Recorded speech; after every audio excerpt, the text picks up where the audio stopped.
call it Digimon the movie. I would call it the Digimon Adventure short.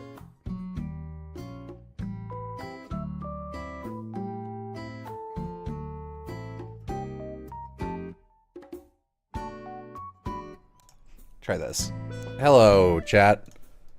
My XLR broke the other day after 10, 11, or 12 years of dutiful service. So Rest in peace. Rest in pickle.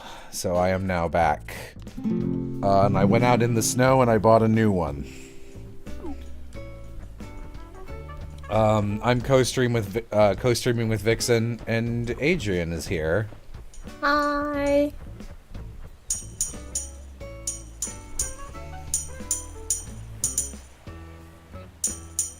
Yes, your XLR dying is why there was no Dangans today. Yeah. I actually got lucky, and there is a store within walking distance that had pretty much my exact XLR. Oh. So I just bought a new one. What are the odds of that? I mean, you know, it's not like an uncommon one. They also had the one that you had, but yours was more expensive, and I was like, I'd rather just use the one I know how it works. But if you got mine, you could do this. I was like, whatever. Because, like, I don't have any bells or whistles. I'm just a regular fellow. I never swear, so... Yeah, never in your life.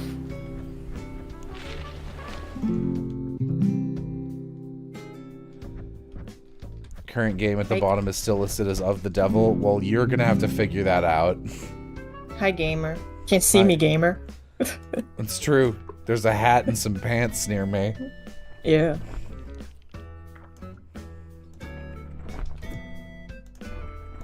It no longer has to suffer through Danganronpa. Yeah, it was the XLR was like, I'm out of here, dude. I'm out. I feel a light. What? Oh, what is this? Where are you? We're in the void. Well, that's what happens when you're in the void. Yeah, I see a lot of people joining. I see a lot of people joining the game also. Yes. I put the link code in my thing. I delete them every like 30 minutes. Yeah.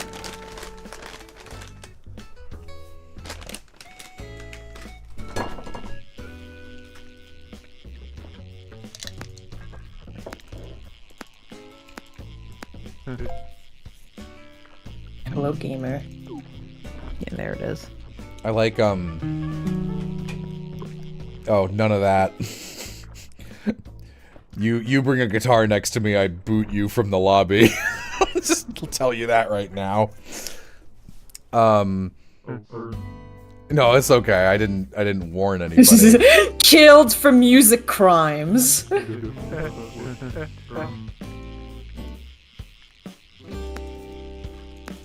What if I get my guitar out? You heard me. You can actually, can you now? Okay. Yeah, I saw it in the options. Okay. I need to turn that off forever. Where is that? Main. Instrument volume, 0.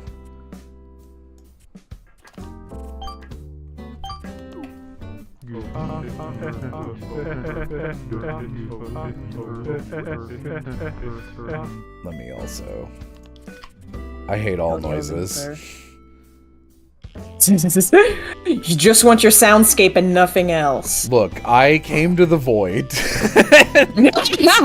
And then everyone joined you in the void, interrupting your void time.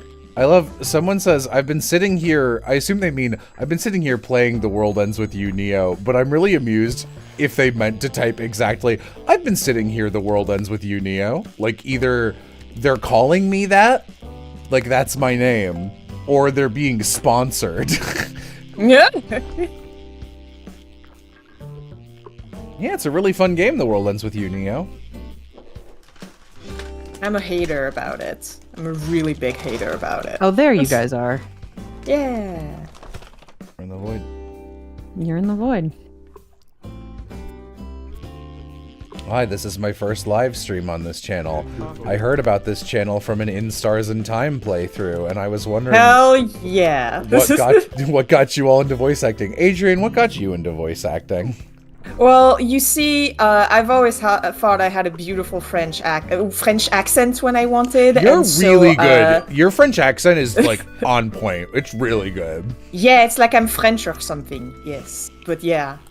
And this is how I got into voice acting. It's because I have a really good French accent and I wanted to share it with the masses.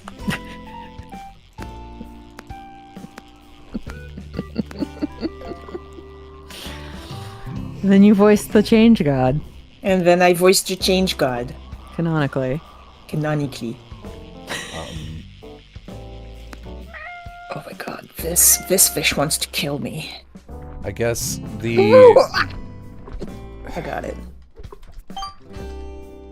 I don't really know what got me into voice acting. I've always been one of those people who, like, would do, like, my sibling and I would do... My sibling? Why did I gender neutral her? My sister and I would, like, play games with her dolls. We had a home video camera and we'd make dumb stuff. If we were ever reading stuff, we would, like, do the voices. We would voice through games for fun. And then, the first thing I ever auditioned for, with the intention of, like, I'll do a voice acting thing, was one of the 18,000 Homestuck Let's Dub things. Yeah! And, like, I was on one of the 18,000 minus 2 that didn't do anything. Like, they never went anywhere. But I got... Adrienne, you probably don't know this. Who do you think I got cast as? It is not a major character. Hmm. I don't think I know this either. Okay, go ahead and guess. Because you said not a major character, and so I don't know, because otherwise I would have said John Egbert or something. No. So I have no idea. A troll? Nope. No? No. Damn. Mayor of Cantown? No. I got cast as Jasper Sprite. Oh. Aw. Yeah, I see it. I have only done a Homestuck thing once. And you can probably guess who I voiced. Tavros. No. Cade? No. Oh. Vriska? Kanaya. Kanaya, yes. Oh yeah. You have the That same makes eyes. I'm also a Virgo. Yay! That's my patron, baby. Yeah! They gave you shit's a bit shitty role. I auditioned for it. That was the role I wanted. I was doing like a little up-pitched ooh-woo voice.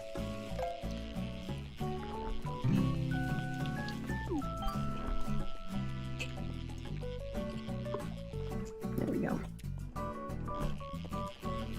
There we go. It's me. Hi, Savvy. Hello. Hello. We are web fishing.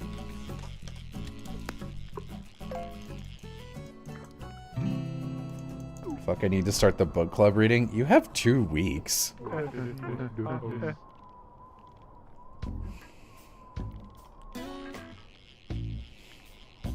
I became a voice actor because I was in college and I didn't know what I wanted to do.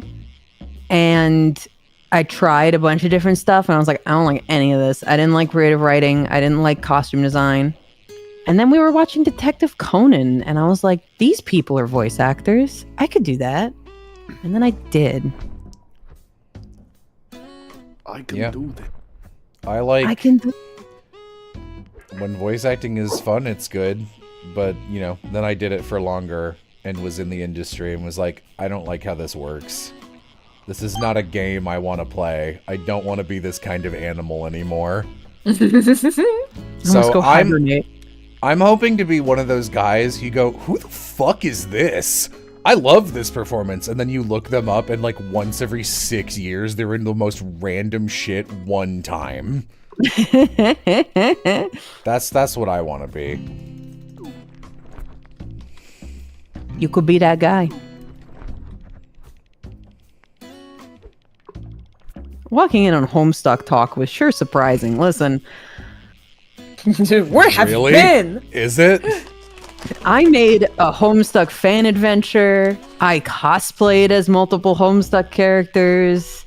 Of course, I voice acted as one once. I've been in 2 text role plays of Homestuck. They're a good time. Homestuck has some pretty funny stuff in it. What's my favorite game I voice acted? Oh, you mean like the fully voiced? I would say the best full package, honestly. If you're here for like actually good writing and acting, in Stars and Time, I'm not just saying that because Adrienne's here.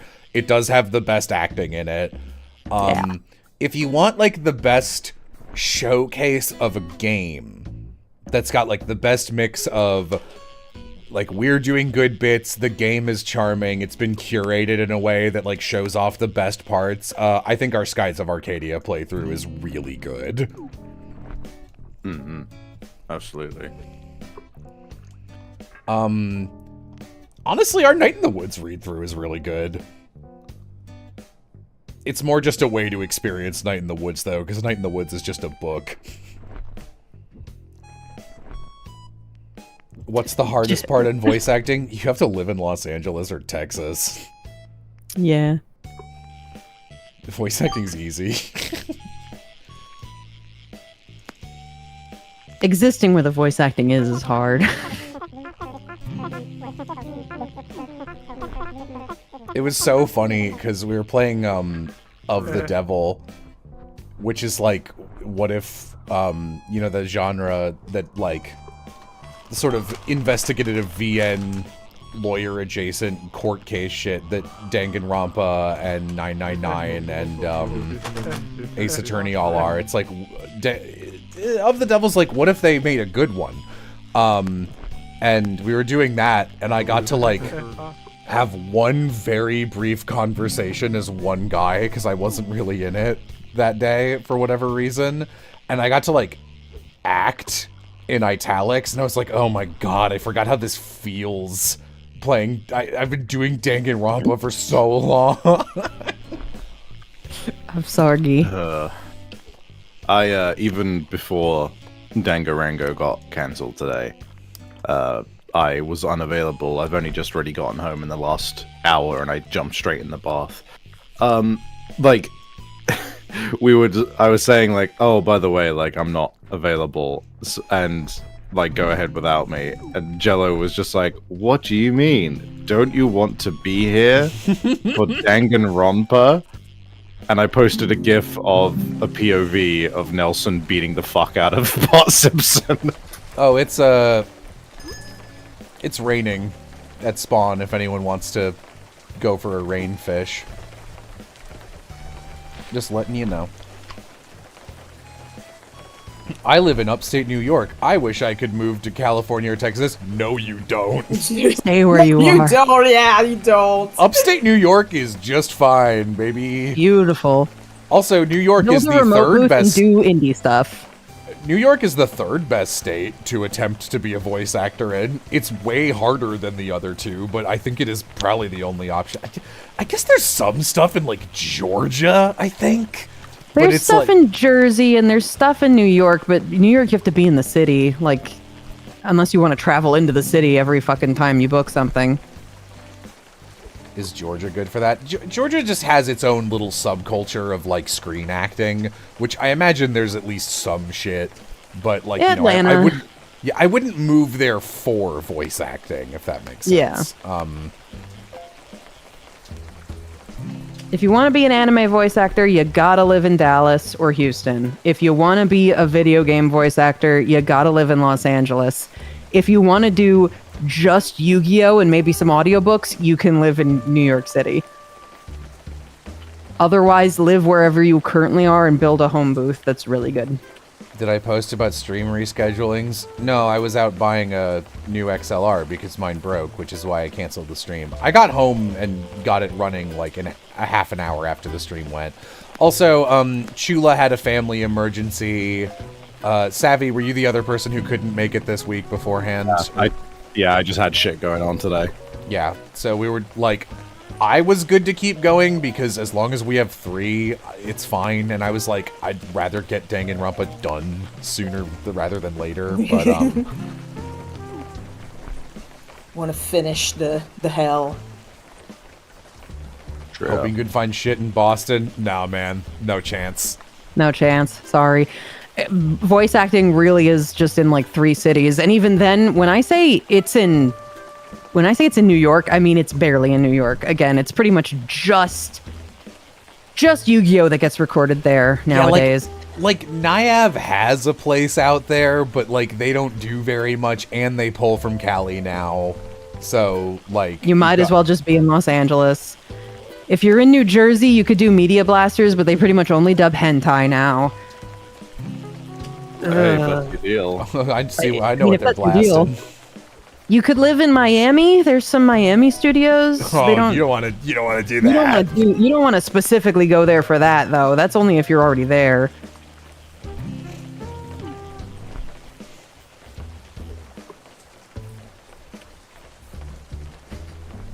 Aloha heard hentai and showed up to stream. Hi.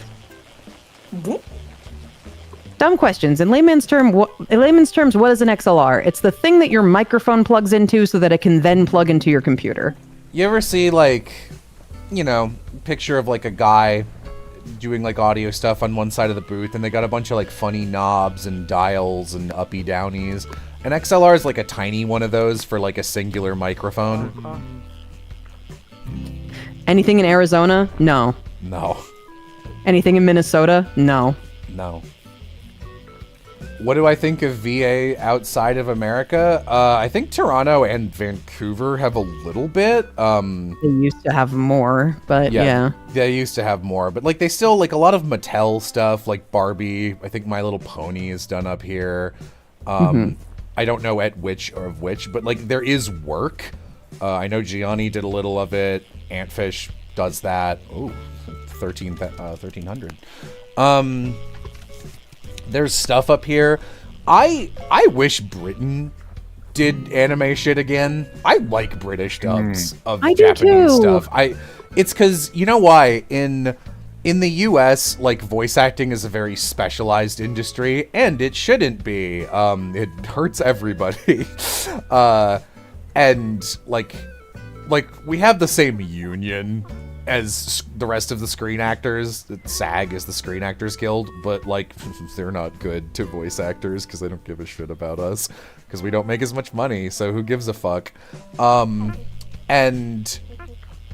like in Britain, they'll do like Final Fantasy 14, and sometimes you'll get shit like I think the Xenoblade games are done in England. The Last Story was done in England. Final Fantasy 16 was done in England, I'm pretty sure.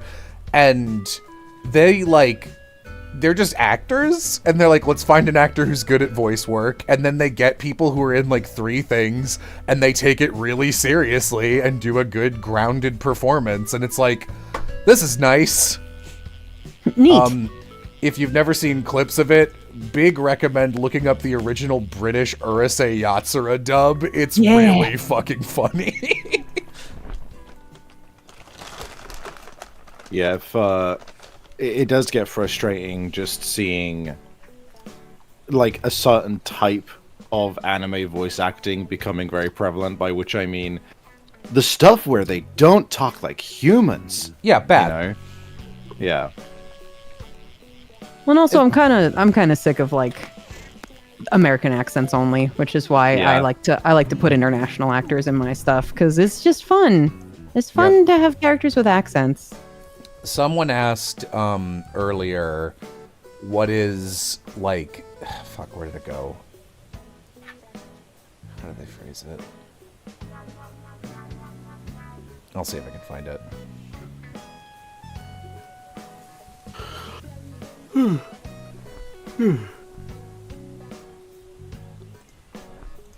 I feel so bad because since I did so much past work that was like how to do voice acting stuff, and like I used to have a podcast about it, like especially with like the how to start as an internet guy and then do extra shit, which is kind of the pipeline now.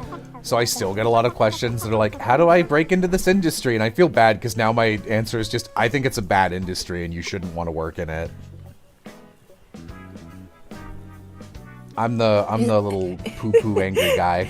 Is there such a thing as a good industry nowadays? There must be some, like, I bet, like, there's some hard physical production kind of industry, like tires or pencils, that works great. And everyone's just like, it's a good industry.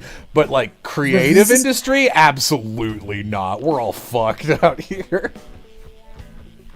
I give animation classes at university, and I had to have the talk with my students and say, don't fucking get into animation, you guys! That sucks, but yeah. Don't fucking go there! I saw a post on Tumblr recently that was like, you know, quotes, why don't people make anything like the old masters anymore? The incredible, like, oil paintings and expressive artwork. They're no one does it like the patrons. old masters. Yeah, and then the response being, I don't know, are you gonna pay someone to, like, a full-time livable wage to just do their freak shit in a separate house and then produce something once every 3 months, maybe? Or once every 3 years? Like, are you gonna be a patron? No? Well, guess what? The industry isn't either, so that's why you're not seeing that shit anymore, man. Lovey looks away, an animator about to graduate high school. Man, that sucks. You're so good, Lovey, too. Like, yeah, I think Lovey, I think you're gonna be okay. Maybe, probably. It's just you're gonna be more. At least, listen. This is also the thing, is that a lot of people who want to become animators don't actually know how to draw. That's true, actually. People, so it's just like, okay, no, you're not. I don't think you're gonna. No, I don't think it's gonna happen. That's why I couldn't be a character designer. Can't fucking draw. Aww. I'm not good at character design either. I realize this is not a useless skill at all. It's just not something I like doing. In the last couple years of mostly not drawing and then looking back at my old stuff and being like, man, I don't like how that looks, or being like, oh, that actually looks really good. I was like, oh no, I'm a background artist.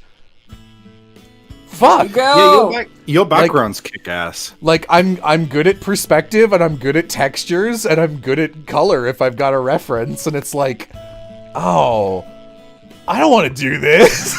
Yeah, this is a terrible thing to learn about yourself when you're not prepared. The thing about background artists is that it's not glamorous, but it's 1000% fucking needed. Yeah. I like my backgrounds. I think my pizza game backgrounds look really good. I think there's a couple pages in Cornucopia that I'm, like, still really proud of. My backgrounds have a unique and wonderful style. Thanks. The style is 90s adventure game. The style is, yeah. I want to work at Humongous Entertainment 30 years ago.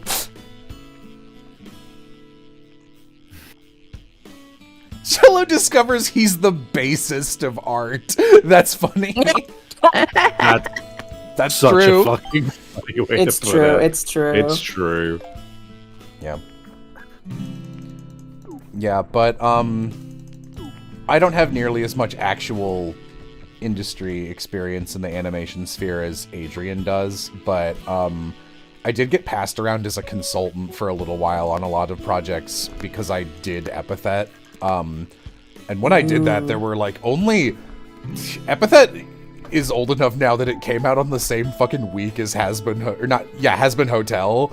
So there were not a lot of people who had done actual indie animation that had multiple episode installments.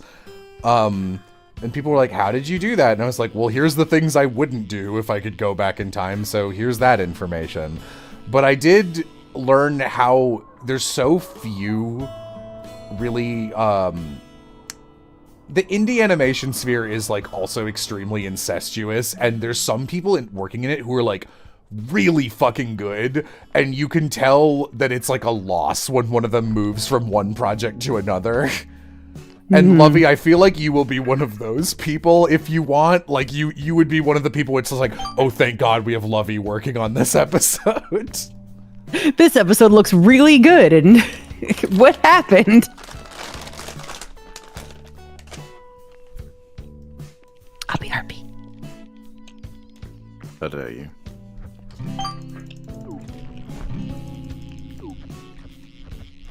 Yeah, just take care of your arms, Lovey.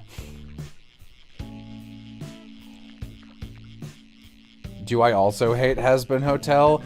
I can't say I do. I have never interacted with it because I looked at it and went, this looks kind of Adult Swimmy in a way I wouldn't like even if it was excellent. So I'm not going to watch it, and I didn't. Same. I think there is value in being able to assess a piece of media and go, I'm probably not gonna like this, and just stay clear. Yeah.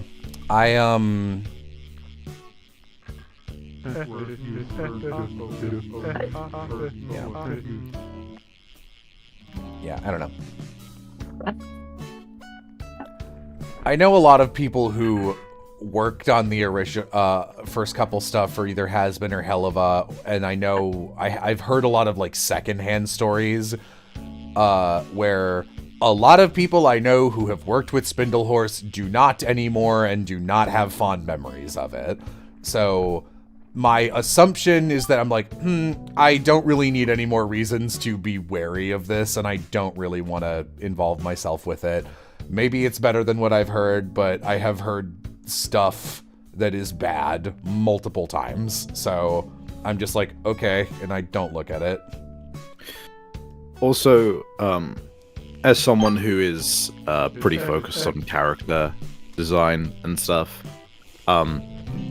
I generally do not find myself interested in basically any of the characters' looks, and I find them to be generally pretty good at blending into one another. Maybe that's just because I didn't really grow up with like the Invader Zim style of like pointy characters or whatever, but I don't know. They just didn't really like draw me in, and as I have stated on many occasions, I am a slut for aesthetics, and I will sometimes just go yes or no on something based on whether I like how it looks or not. I know that sounds shallow, but I know what I like.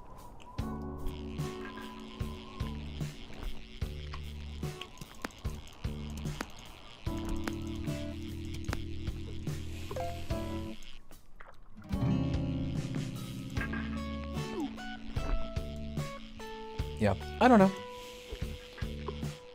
Just had another friend get around to finishing ISAT yesterday, and he loved it. Got another one. That's great. Hell yeah.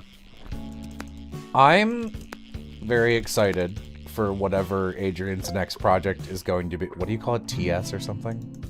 Project TS. TS. I'm excited for that, and I hope it's really fucking different than ISAT. So that it sure is. That's that's exciting to me. I'm glad. I'm taking a break though, but yes, it's gonna happen. 2026 at some point. Oh shit! Oh, that's actually sooner than I expected. That is very soon, and Vixen also just got raided by Little Karibo, and they are currently BRB. Thanks for for the raid on behalf of Vixen. Thank you for raiding. Welcome in. Vixen is a Christmas-themed VTuber. Here, I got you. Hi, I'm Vixen VTuber. I'm a Christmas-themed VTuber. I also do voice acting. You might know me as the voice of Gangle in The Amazing Digital Circus. I'm also someone in Fairy Tale. I don't remember. And Yuna and Kuma Kuma Kuma Bear. And I can do all kinds of voices, like something like this. I can do a French voice if I try. I'm Vixen.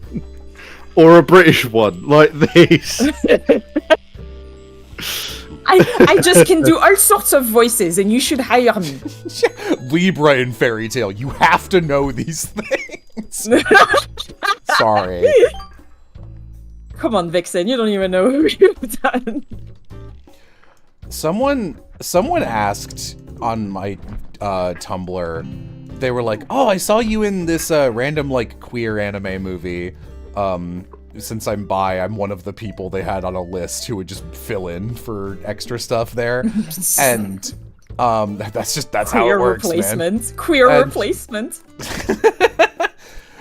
Oh, hey. I had a raid on my side. Hi, guys. Yeah. We were introducing you for. Don't worry, so we weren't got here. you. Thank you. Hi, I'm I Steve was Vixen, getting and warm. I am also a ventriloquist. I can talk at the same time as I talk, but with a French accent. From my belly comes the French accent. Oh yeah, it was Stranger on the Shore or whatever. Someone was like, "Oh, I saw your voice as the extras for that. Like, who did you voice? I want to know." I was like, "I gotta be honest, man. I don't know. They'll call you in and be like, we need you for an hour on. We're bringing you in for One Piece, and then some other director has these 3 voices, and any warm body will do." And I even like looked up my email, and I was like, "Did I get scheduled for this specifically?" And I looked, and it was like, "Nope, this was a One Piece shared session." Yeah. So I'm probably some guy in the back going, "Really? That's awesome," or some shit. Someone brought me the Blu-ray of Dragon Maid to sign once, and I looked at it and I was like, I don't think I'm in Dragon Maid. And they were like, "You are." And I was like, "What?" They're like, "You're credited." And I was like, "For what?" And it says additional voices, and then I remembered. I was like, "Oh yeah, I got called in to do one group queue that has like 10 people layered over each other. You can't even tell that I'm there." But yeah, I guess I would have been credited for that. "Are you sure you want me to sign this?" And he was like, "Yes." And I'm like, "Okay, sure." Show you some fan art I made on Spawn. Okay, I only have 3 baits left because I'm using the thing that takes 3 baits at once. So I'll go look at that in a minute. Whoa, role-playing good girl says, "Okay, hey, insert disc 5. ISAT hit me hard enough that I got my legal name changed. I made Sifrin my middle name." Hell yeah! Yo! Yeah! Thank you. I'm very glad. And also that's fucked up. I'm very excited. I am legit very curious to see the name rankings in the US in like 3 years.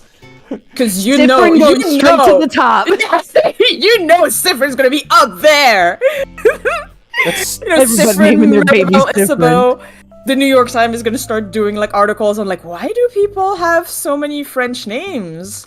And they're only having like 4 different ones. What happened? Like New York Times Crossroad, number 6 across. Character from In Stars in Time who needs to fucking talk to his friends. 7 letters. Literally every time someone goes, "You know what? When I feel bad about myself, I manage to stop feeling bad because I just go, that's a Sifrin thought." It's really funny. And I love that. Whatever works. Yeah. Naruto would tell you to brush your teeth type feeling. If it's dumb and it works, then it ain't dumb. Yep. Therapy. Better than therapy, Sifrin. Are you Sifrin thinking? Here's how to stop. Where did it go? I was saying this to Jello earlier, but I had a little bit of a jump scare doing my taxes this year because I made almost about the same amount, but slightly more money streaming this year than I did at my studio job. And I was like, oh. Yeah, I wonder why every voice actor is a streamer now. I guess I'm a streamer now. Yeah. Oh, whoops. Did that end the game? You kicked us. I was trying to go back to spawn, but I was also looking at chat. That's fine. What have you done to us? Okay. You killed everyone. What was it? Unlisted is the correct one? Yes. Sorry for kill. Bro, that's gonna be my defense in court. Sorry for kill. Sorry for kill. Okay. Let hey dude, let the sorry people for who kill. are actually in here get in here first. This is the code for you guys. Hey, Bolts Raid. Hi, guys. Come on in. We're just hanging out. We're playing some web fishing. Savvy or Adrienne, can you talk for a second? I'm Hello, talking. me, I'm I'm speaking. talking. Okay, I just wanted to check because Vixen was roboting terribly there, so I wasn't... Yes. Yeah, same. Just Okay. Vixen. Cool. Sorry. Someone asked, do you have any advice for starting projects, particularly projects you only have a loose idea for? Do it! Oh, no, Just fuck, start! that deleted your fan art! I was literally trying to click spawn to see the fan art, and I just killed it. I'm a monster. Yeah, if you, like, seriously want to do it, having any level of foundation, like, forcing yourself to go through one day of even jotting down ideas or, like, drawing one thing is really important for me to get, like, a foothold that I can be like, oh, I've got so much work, and then I look at the thing I already did, and I'm like, but I already have that done, so that's nice. Though lately that's actually started to backfire since I'm working on way more long-form content now, and the video I'm trying to get done by the end of February is an hour and 15 minutes long, and I'm like, oh, I don't want to work on this part. The last 30 minutes are done, though, and they're so fun to watch, so I'll just be like, I'll just look at that for a second, and then burn 30 fucking minutes rewatching something I finished. It's great advice.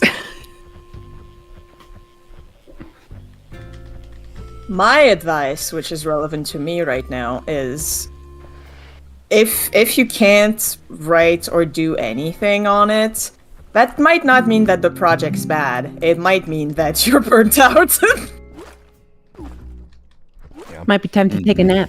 It might be time to take a nap. Take the devil's lettuce. Chill. Fuck yeah, dude. Since my job is, heavy quotes, like, everything I do for money, all my hobbies are monetized. Which, don't do that. Yeah, don't do that.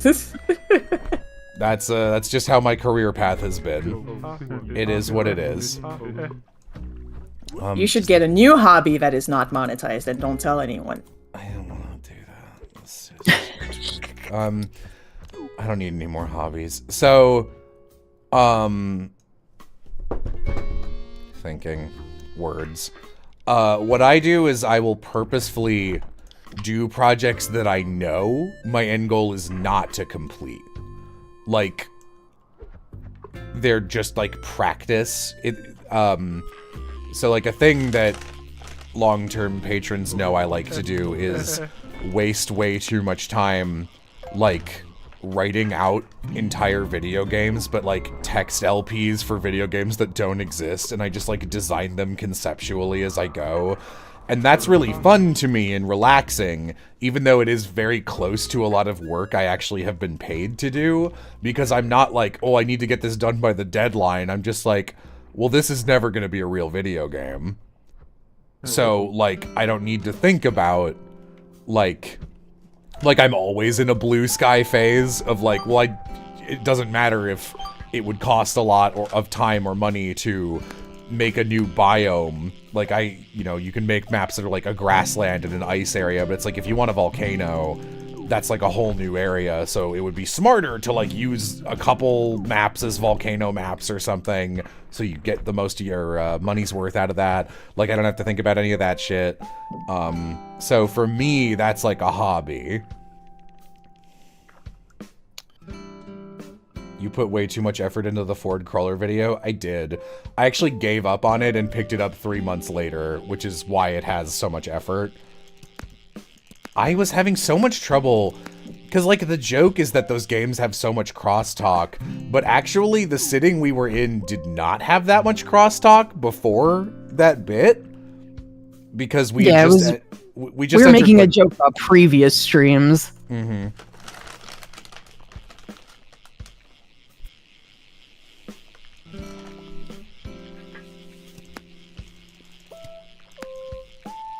Fishing. What do you mean by monetized hobbies? So basically, if you have a hobby specifically to make money off of it, that's a monetized hobby. So, like, take up crocheting, but don't sell your little crochets. Then that's a hobby that's not monetized. Or, like, play video games, but don't stream. Yeah. Mm-hmm.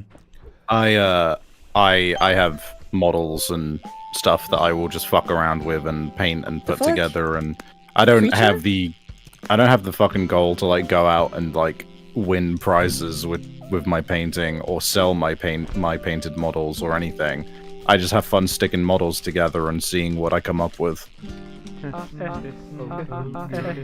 Yeah, Blue Boo, we already have a plan to play Doodle World. Doodle World will happen. Don't you worry about a thing. I'll play all the creature collectors until I discover which one is the best. Even though I already know the best one, it's Beastie Ball, but I want to know which ones are second and third and fourth and fifth. What do you mean? What do you mean? Didn't Nexomon impress you? Ugh.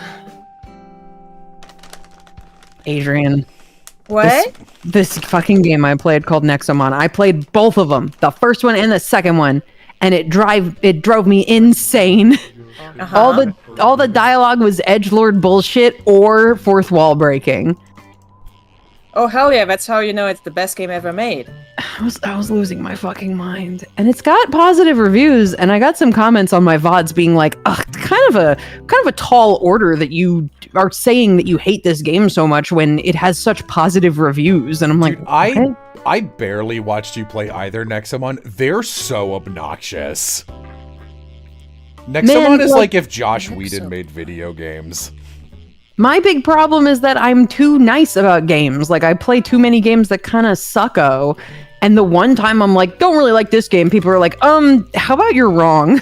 I'm like, okay. Have you seen the reviews? They're positive. It's just like, if you consider that Pokemon fans are fucking desperate with even a smidgen of quality of life and will think it's good if it has any level of it. Flair calling me out. Jello is having his hobby of making video game manuscripts involuntarily monetized in the form of social credit via artists forcibly designing stuff for him. Yeah, there's like a whole server of people right now where I've like mentioned, because I did a couple draw streams where I was like, I'm doodling some of my characters and trying to design them, and like sometimes succeeding, but usually not, because this is not a skill I have. And a bunch of previous like epithet fan artists were just like, anything you made here, I will try and design your characters for you. And I'm like, I don't know, I feel a little dirty. This feels like I'm using you guys. I don't know. I want to know, is Yokai Watch a part of that game backlog? It will not be streamed because I have already beaten all the Yokai Watches on my own. Sorgi. You know it's wild when Vixen, who's fond of Danganronpa, doesn't think Nexomon is too hot. Yikes. Listen, I'm not going around saying Danganronpa is the best game ever or anything. If I was trying to convince you that I like good games, I wouldn't be like, play Danganronpa. I just have fond memories of Danganronpa.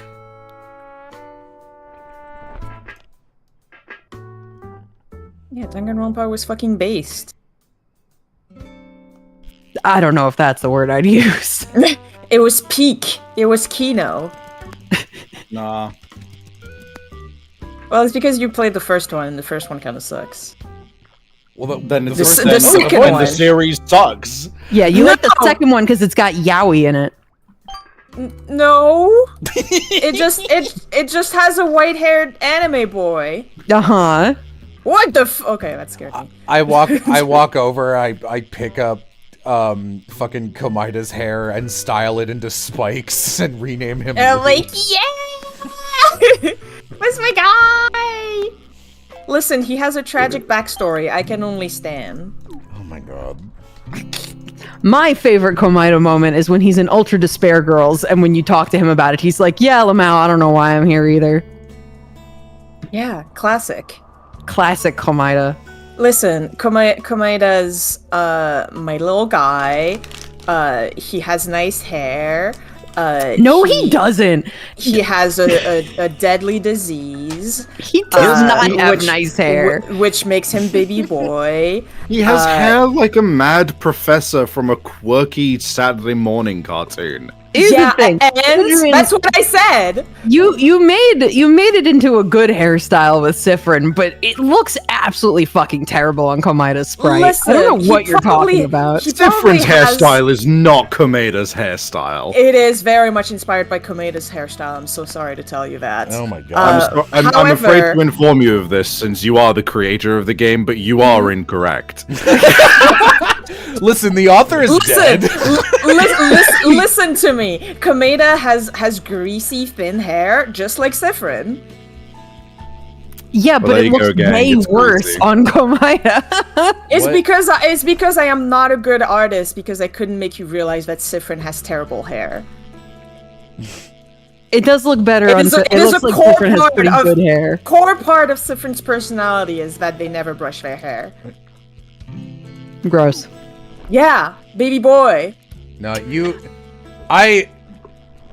Adrian's wrong about the Komeda hair thing, but like it's funny because I see your art for multiple like series and I'm like, you like exactly this kind of semi-fluffed, semi-gross hair that I am also really into. So I know what you're talking about. Komeda looks gross.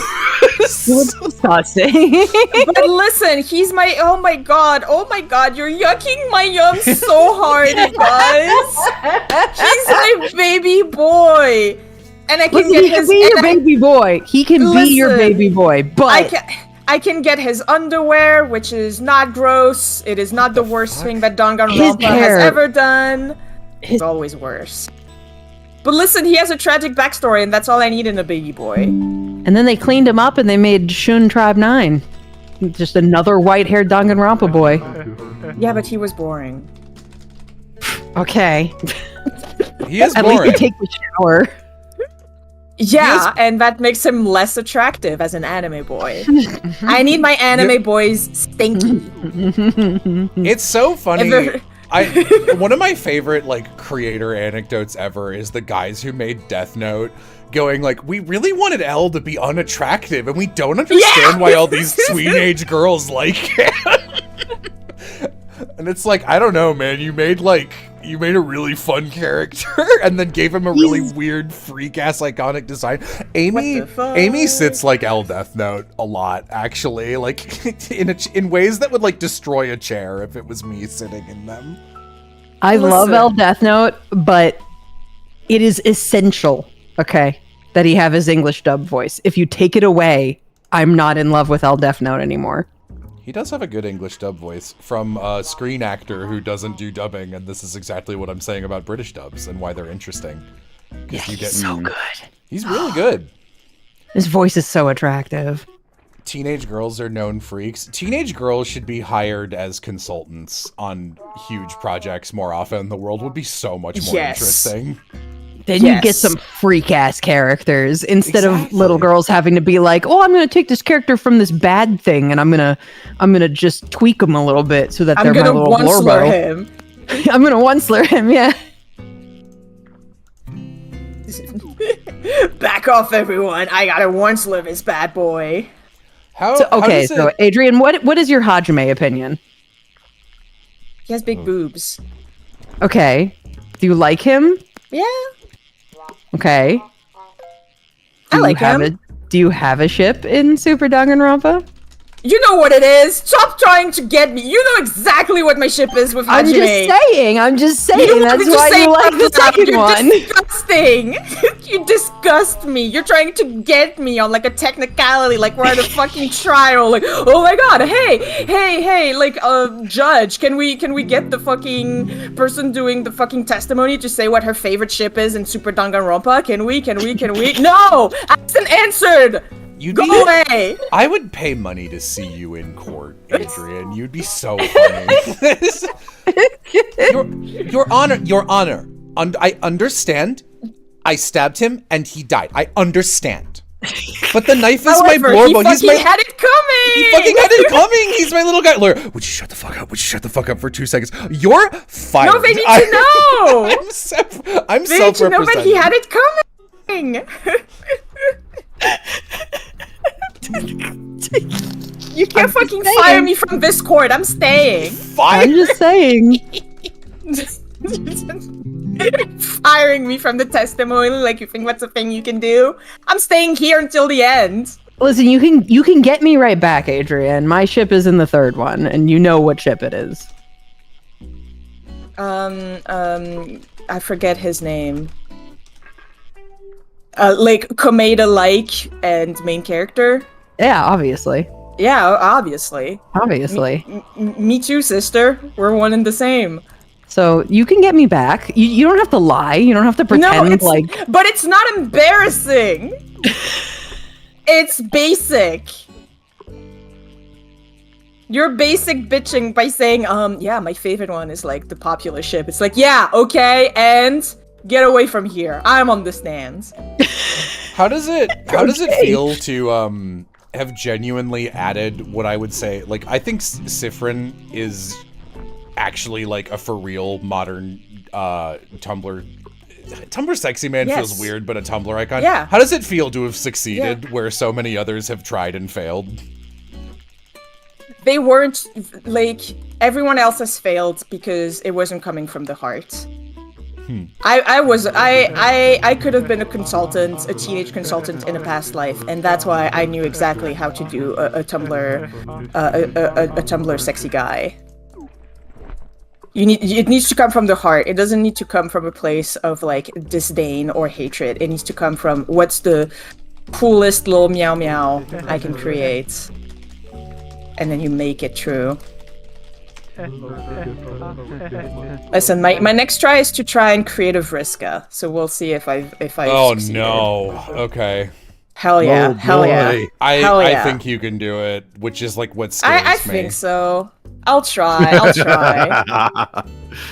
Adrienne has the power.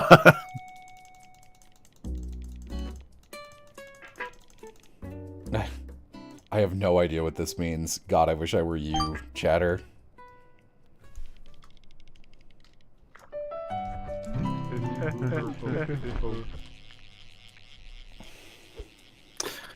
Vriska was one of the first God forbid women do anythings.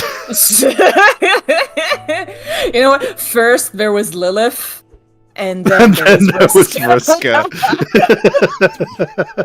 Lilith for a modern age. You know what? Maybe I can change the world. Maybe I can make people.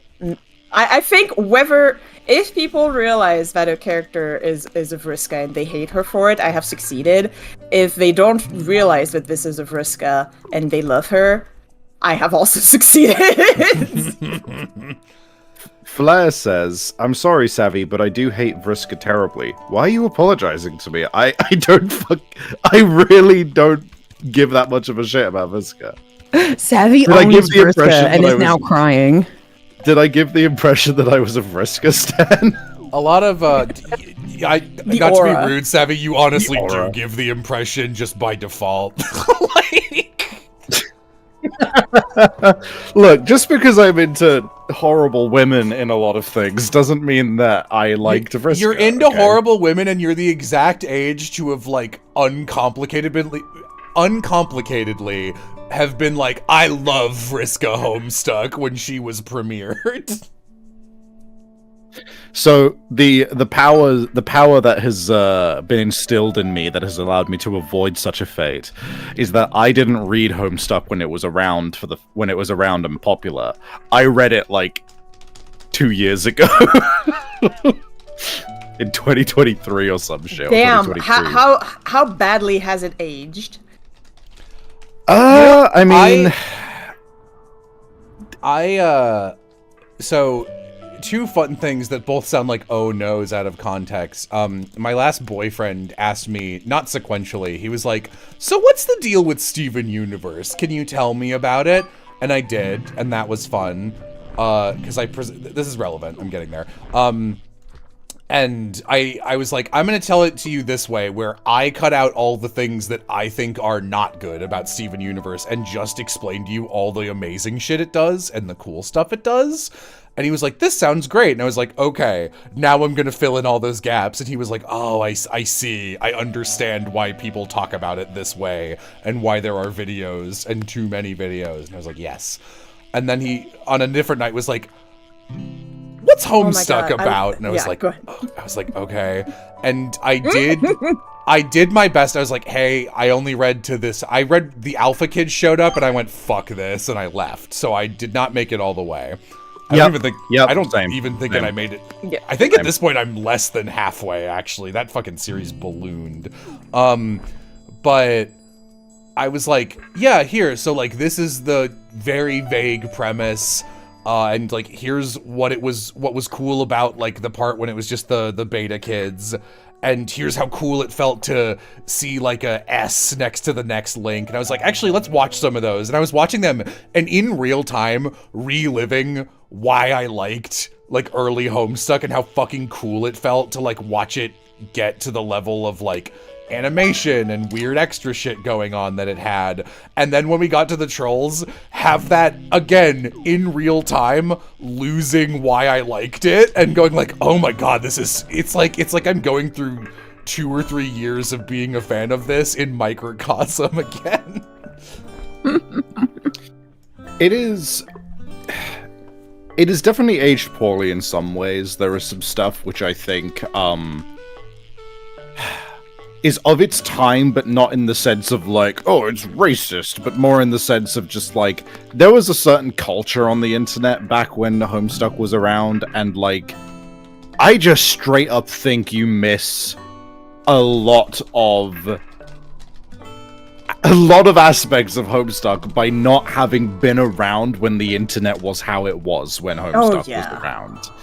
And but the main thing I will always say about Homestuck is that I don't care how much I don't care how good some parts of it. I don't care how much I'm gonna praise some parts of it, because I do genuinely like a lot of its humor. It's formatting as a webcomic and as something that is meant to be consumed is inexcusably fucking bad. It is. I want to emphasize, I didn't read Homestuck. I listened to the one fucking read through that's on YouTube that has actually made it to a very far part in the fucking series. And that's because reading that fucking webcomic, or whatever you want to call it, reading Homestuck sucks ass. It is impossible to read that shit. Reading all of the quirks, reading all of the different text colors and different fonts, and the way that it puts everything on screen is just straight up a fucking nightmare, and I think that's inexcusable. I disagree, but all right. You don't understand what you're talking about. You're right. I think that most of Homestuck's flavor is in the fact that you have to read catalogs. I would not listen to someone read it to me like a book. There is a distinct difference between having a style and having and like a way in which you present things, and literally making it unreadable. It's not unreadable. I fucking read it. It's just that you weren't on that you just got used to the bullshit it was constantly fucking doing, and you tuned into it. Because it depends on the kind of places that you were around on the internet, and so for me, it's just like, yeah, I can fucking read that shit because I'm the target audience. I'm actually fully with you, Savvy, because when I was reading Homestuck, and like, I do think Andrew Hussey did a great job giving a unique voice to all 4 of the beta kids, and I was like, I like these guys. These are good guys. I especially like the first 3, and I like reading their dialogue. And then when the trolls started showing up, legit, after a little while, I went, I'm not reading this anymore. This is annoying to look at, and it's so much words, and it's, like, as you learn later, told in, like, unique, out of chronological bullshit order that never means anything and was all just to be a silly little guy. And I was like, this is too much, and I don't care about it. And I am like, I think I'm probably the fastest reader in our friend group, and like, I was having so much trouble parsing it. And it's not like I don't understand, like, you know, how Tarazi, or however you say her fucking name, like, I can read what she says, I get it. But like, just the way people talk and the bricks of text, it's just like, oh my god. And I agree with Munir and Chad, who's also like, it is a little, like, its general flavor of text is kind of needlessly pretentious for no reason, in that it uses like unnecessarily big words. And I know it bounces all over the spectrum, where it's like, you know, on one hand you've got the wrinkle fucker, right? And shit like that, where it's like silly and simple and goofy on purpose. but like I still to this day, if I say the word abscond, people are like, oh, Homestuck reference. I'm like, no, he was just being cute. And he was just like, I need a bunch of A words to replace in this fake video game UI for like attack, items, defense and stuff. He's like, I'll pick a bunch of A ones. So he ended up picking ones that are stupid words you wouldn't normally use. And that kind of mentality. I like that. Yeah.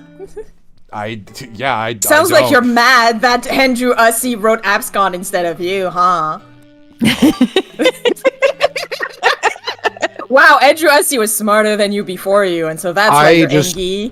I just don't think that it should be a controversial statement to say that reading fucking hashtag 00002 red text on a white background is fucking obnoxious, and I don't like doing it. It's pretty bad. The Karkat's supposed to be obnoxious. Yeah. Sounds like you were getting the diabetic experience, my friend. I don't give a fuck if it's intentional. I am so sick of they meant to do it being a fucking defense for anything in media anymore. If it sucks, sorry, it still fucking sucks. I wrote a fan adventure. And it's a part of the experience. I wrote a fan adventure, so I have written those style of chat logs. So for me, I'm just like, well, it's a skill issue. Issue. I've had like a fucking corruption arc recently between Jujutsu Kaisen and Danganronpa. I have no fucking patience for it's meant to be that way. Fuck you. If it still sucks to fucking consume, fuck yourself. I hate Jujutsu Kaisen too. I'm with you on that one. I really like how in the first episode of Jujutsu Kaisen, I think it was like brave and visionary of them to not give a shit, and in the dub just have lines like full entire half seconds off of the clip, and like not give a fuck until they realized it started making money. I think that's like really cool of them, actually. Jesus Christ. It's bad, man. It's embarrassing. Someone Lonely Forest Fae in chat. It sucks and there's a reason they did it can coexist. Exactly. Yeah, it does suck. Oh, I'm not saying it doesn't suck that Homestuck has shitty writing like that. I'm just saying then you can't get on my case for not wanting to read red text on a white background. I think we should add a third thing to that, which is and also it's a skill issue. I'm straight up not engaging with this anymore. It's just no longer productive. I was gonna say you're trolling me, and I'm getting out of the trial. You're getting done by that thing that. No, you know what? No, I don't want to. Ad hominem. I don't want to. I don't want to put the words in my head in public on a stream right now. Fair. No, but genuinely, I think I haven't reread Homestuck since it ended, and I think I would probably think it's shit now. However, I'm not rereading it, so it is still wonderful to me. I like Homestuck. Can't get ruined if you don't reread it. I like Homestuck. It has genuinely informed some, even with me reading it fairly recently in my life, it has informed some of my humor these days. There is a lot of shit, the way that they talk about shit and the way that they phrase stuff has infected me in a lot of ways, and I do genuinely like a lot of it. Yeah, that's that. Why aren't you in the void with Jello? Because every time I try and fish next to Jello, he changes locations. So I've stopped trying. Catching too many fishes, gotta go elsewhere.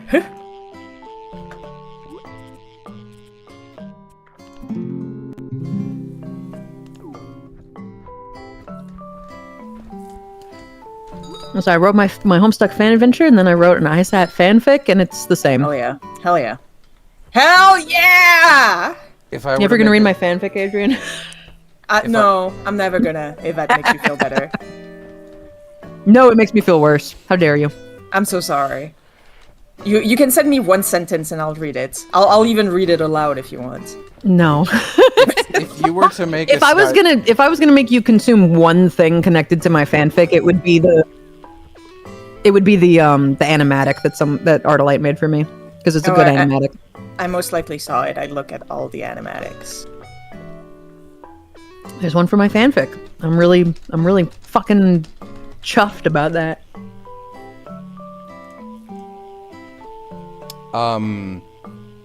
Someone asked a question I was trying to answer. Yeah, what if I had to make a sequel to Skies of Arcadia, would it be about Vice and crew or new people? New people. I hate legacy storytelling. I don't give a fuck about old characters. First of all, I wouldn't trust anyone on Earth to make a Skies of Arcadia sequel. I think it should get a remaster or like a remake because I think it would look cool as hell and I think the story is still pretty good and fun. If I were gonna make something in that universe, it would be like 30 to 100 years down the road. This is why I didn't like Neo Twooey. Yeah, no, I remember playing Twelly and being like, Twelly's aesthetic actually really adjusted the way I draw humans. I love how that game I looks. love Twelly. Yeah! I love how it looks. It's fantastic. It's stylistic. We were in talks to do a fully voiced of that, but I wanted Danny and Oz on it, so they were not available, so we didn't do it. You know, I engaged with Twelly and I was like, this is a really cool setting that you could do a lot with. And immediately I'm like, I would love to see how a different metropolitan area's Reaper game works. I'd love to see, like, you know, instead of like the Shinigami Reapers in Tokyo, you go to like Mexico City or something and you get like a completely different aesthetic. But like, obviously, they would never do that. They would never do anything like that. And then they stayed in the same place. So not only did they stay in the same place, but they retained most of the cool. cast. And they were like, well, everyone liked Sho, so let's just like have him around. And now they're doing the Nomura shit where it's like, well, did you play the remake where we added Coco and the mobile game where we teased one character? You got to get all of it. I'm like, no. So mad at that. I'm like, I'm never engaging with this franchise and it was again. Shit. It's like, I'm never touching this franchise again. I'm never engaging with anything Nomura does again. Yeah, no. And it's like, listen, I honestly, for real, I do think, and I got on record before, I hate Nomura. I love him as a character designer and a monster designer. I hate him as a project director, and I hate him as a writer, especially. Oh, yeah. But I have to say, no one was giving Twelly a sequel, and he was like, I really want to the degree he kept putting it in Kingdom Hearts and was like, you guys are gonna have to make a fucking Twelly sequel because I'm putting it in Kingdom Hearts. And they were like, fuck, we're gonna have to. So I'm like, you know, at least he earns the right, but also I'm not gonna play anything he's in charge of because he's just gonna go, don't you want to know more about the story that I definitely haven't finished writing, and then also my ideas aren't good? I'm like, no. My biggest disappointment about Neo 2E is that first they brought back Neku, and I was like, don't fucking do that, thank you. And if you bring him back, fucking talk about the fact, like, it's so hidden, but there's like, when you do the tower or whatever, like, it... in the special episode, Neku talks about his best friend that died. That was never mentioned anywhere else, and I was like, you needed to fucking talk about that, bro. That was the most interesting thing ever, and you didn't fucking touch it. And I hate you, Nomura. If I ever meet Nomura in person, I'm gonna kill him. I'll help you hide the body. Just call me. Hell yeah. Listen, we'll hide the body and then we'll go, do you want to know where the body is? You need to fight the super boss in the spin-off body finding game we just made. Listen, we made a mobile game that's it's Canada exclusive and actually you can't get it anymore in your area, but like it's got all the lore and it made me cry. Oh my god. No, for real though, like, so for people who don't know anything about The World Ends With You, which is just shortened to Twelly, it's set in like, basically there's an extra drawing layer on top of Japan and really anywhere, where people die, and then if someone dies, they have a chance at second life if they win what is functionally like an elimination death game over the course of a week, and a game master texts you little riddles, and you have to solve them and fight noise, and they get to interact with pockets of the real world in cool ways that make it better. And it's implied that like the more creative and just like artistic a person is, that becomes their weapon. And so by the natural selection of the system is that people who are more creative and would be a boon to the world artistically if they got to live longer tend to make it through the game week. So like the main character fights with pins. There's another party member who fights with like a doll, and she's like into, what's her thing? She does like clothing design and stuff. Like, yeah. And like the Reapers were players once, and it's like one of them's really into math, one of them's into like cooking. I don't remember what the blonde lady's into. She's kind of undercooked, but it's just like Danganronpa. People are right. Don't say that. And they've got this whole system where it's like functionally, what do they call it? The underground and the real ground. It's like, this is like the purgatory where you get a second chance at life and there's like a judgment about it. And there's a second extra layer above that where there's a faction of people known as angels who are kind of like the bosses who, like, I mean like a corporate boss. You only get to fight like 1.2 angels in this game, and like both of them are super bosses. And it's like very, very JRPG Black Records 100% completion shit, where they're like, here's a little bit about how angels work and how this one angel is a character you know, and he didn't really like dealing with this shit, so here's how he's been fucking with it. And it's like, this is really interesting, and it's like, this is what you continue to explore in this setting. It's like, now if you make a new world, you talk about them. It's like, you go give me a game about angels, or like be like, oh yeah, like it's right there. And they're like, what if we did the same thing and it's in the same city? It's like, I would hate that then. Wasn't it also a thing in Neo that none of them actually died? I think, or something. I didn't play. Like, or at least they don't talk ever about how they died and about the grief and the whole thing about how they couldn't do what they wanted in life. And that was the most fucking interesting part of 2 is that they were like, oh, I died and I can't talk to my best friend anymore. I can't tell her this thing. Oh my god, we can't do this thing. I didn't tell my parents that they were cool or whatever. And then here's just like, oh, we're dead and we have to do some tasks so we can be alive. Okay. Lame. And it's like, so fucking lame. Like, I love, so you're only supposed to do like one Reapers game, and I even love just the setup for why the main character has to do 3 of them instead of just one. And it works. It's really good. He's like, he's lost all his memory. He's like, I don't connect to other people. I don't like any of them. And literally, his partner is just like a nice girl who's trying, and there's more to her, but I don't want to spoil it. And they win, and she's like, wow, we did it. Now we get to go back. And then he just reloads into another game, and he's like, why the fuck am I here? And they're like, oh, so to play the game, you have to give up the thing that's most valuable to you. The first time you gave up all your memories. The second time, because you gave up all your memories, you didn't have anything anymore. So the thing that's most valuable to you is Shiki, your partner. So now you have to do a second game to save both of yourselves again. And he's so mad about it. And then Proto-Komeda appears. This is why is he the one that's an angel? Joshua is such a fucking fucking Adrienne character. Oh my god. Yeah, immediately as soon as you were like, one of them's an angel, I'm like, it's probably the guy whose shirt is unbuttoned. First of all, I will say, not the character I was talking about, because I am trying to be pretty vague about major spoilers, because this is a game we might play on this channel, and Twelly has a good story, which is the other reason I didn't want Nomura fucking writing a sequel. And yet I already knew. And yes, you knew. Because I was like, I love him. You're like, uh-huh. No, I get it.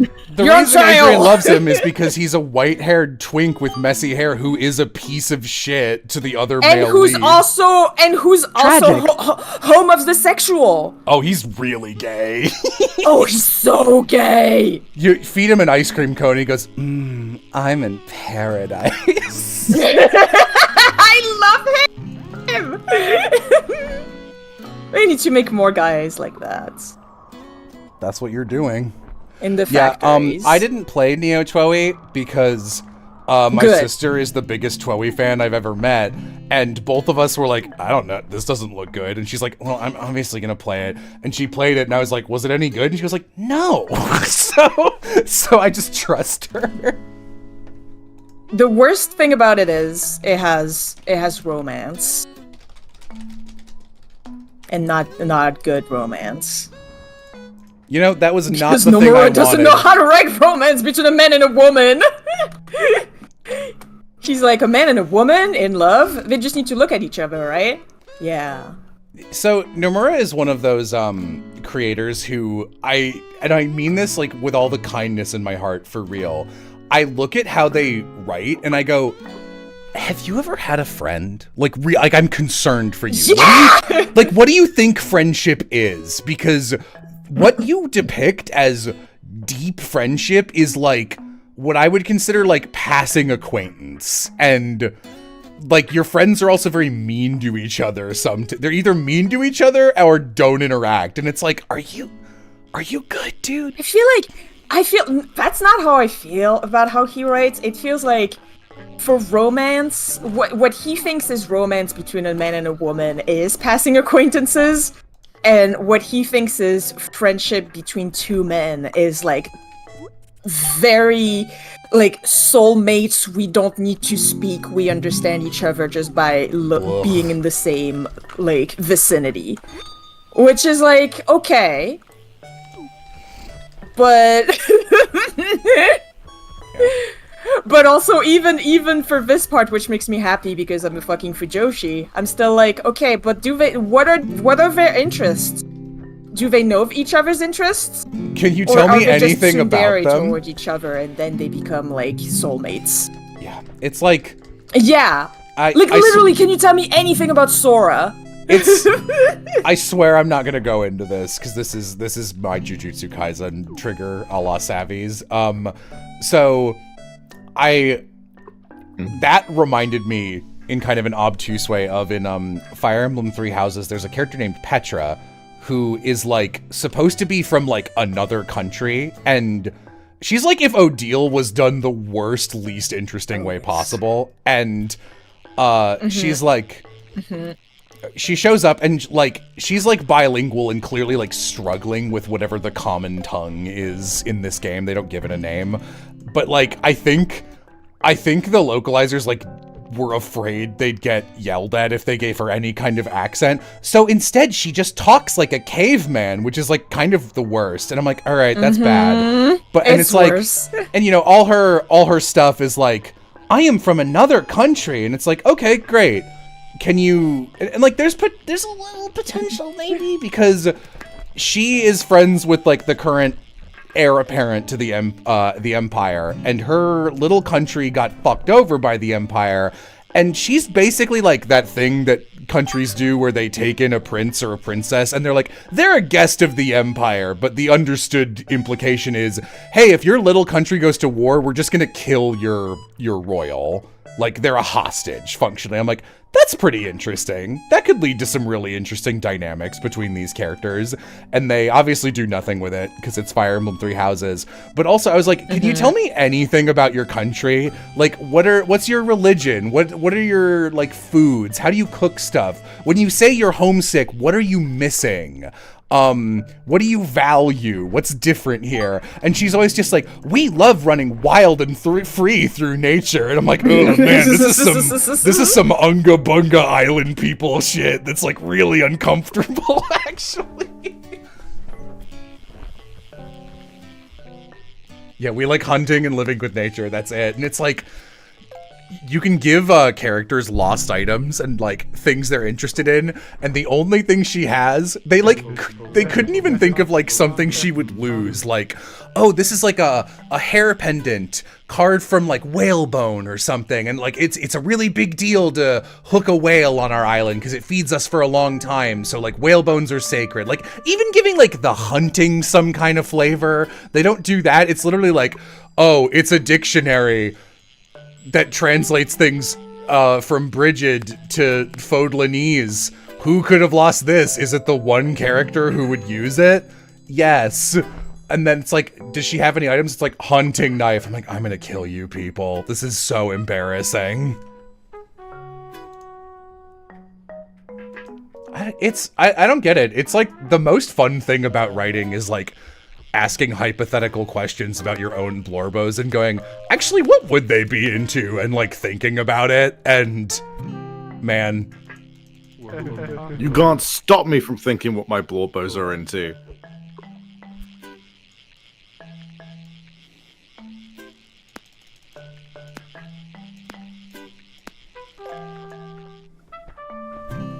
Metaphor Fantasio does the foreign island culture thing so much better. Yes! Does it do it well? Because I have my thoughts! Someone's excited for book club. No, for real. So we're going to be reading Golden Kamui.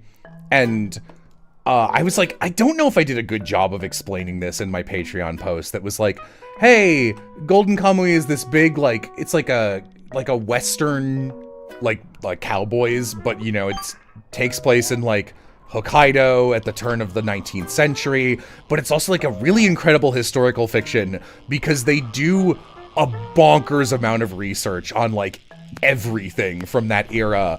So in a lot of ways, like you're reading a story, but you're also like kind of reading like an encyclopedia about like 1902 Japan, and it's really, really cool. And the guy writing it was like, I want to tell a story about the Ainu culture in Japan, which to hyper oversimplify it is like just a native people who have been really historically fucked over in Japan. And they get like no rep in media at all. They're in Silver Spoon a little bit too, actually, which was a surprise to me. But he was like, hey, I wanted to like do a really good job with this. So I have an active consultant. I like traveled to a bunch of museums. I spoke with cultural leaders and the Ainu people. I have a sensitivity reader for everything we do. I was like, what stories would you like to see Ainu involved with? And which ones are you fucking sick of? And he wrote it based on that. I was like, I love you, Satoru Noda. You're such a fucking cool dude. What are my Blorbos into? Men. Thanks, chat. Someone is saying, I remember watching a video that said Sora is a representation of youth, childhood wonder, and positivity, while Xehanort is the idea of old age and cynicism. Yeah, which is why Nomura prefers has said that he prefers writing Xehanort rather than Sora.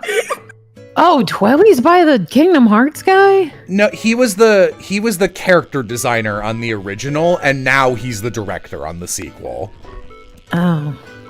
Which, like, that's kind of what we're complaining about. Oh, okay, I see. I understand. But like, that's really his character design is fire.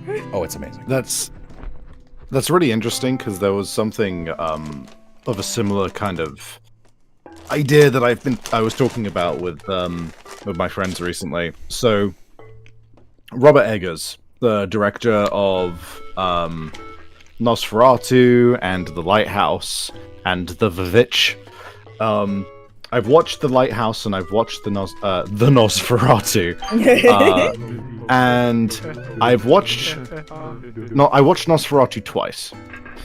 And the thing about Robert Eggers, which really strikes me, is that he is one of the most proficient cinematography and visual language, like, filmmakers out there right now.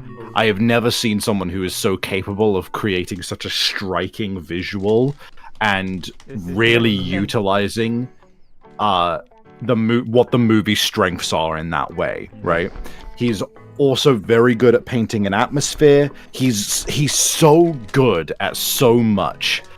And the main thing that hits me after that is that I really don't care for his writing. And I really think that he is distinct. I think he is an incredibly passionate man.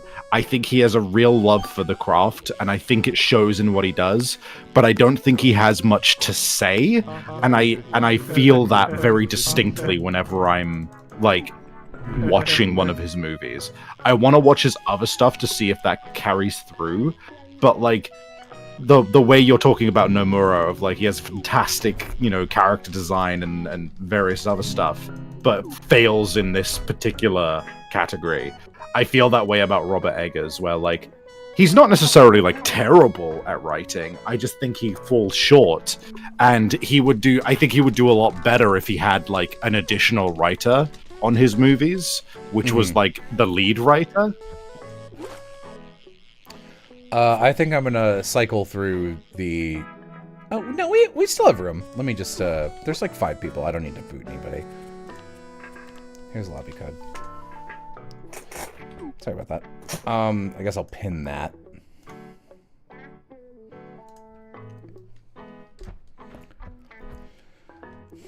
Yeah. Look, so it's hard to be good at everything, and it's very smart to reach out when you need someone to do something else on your project that you are not good at.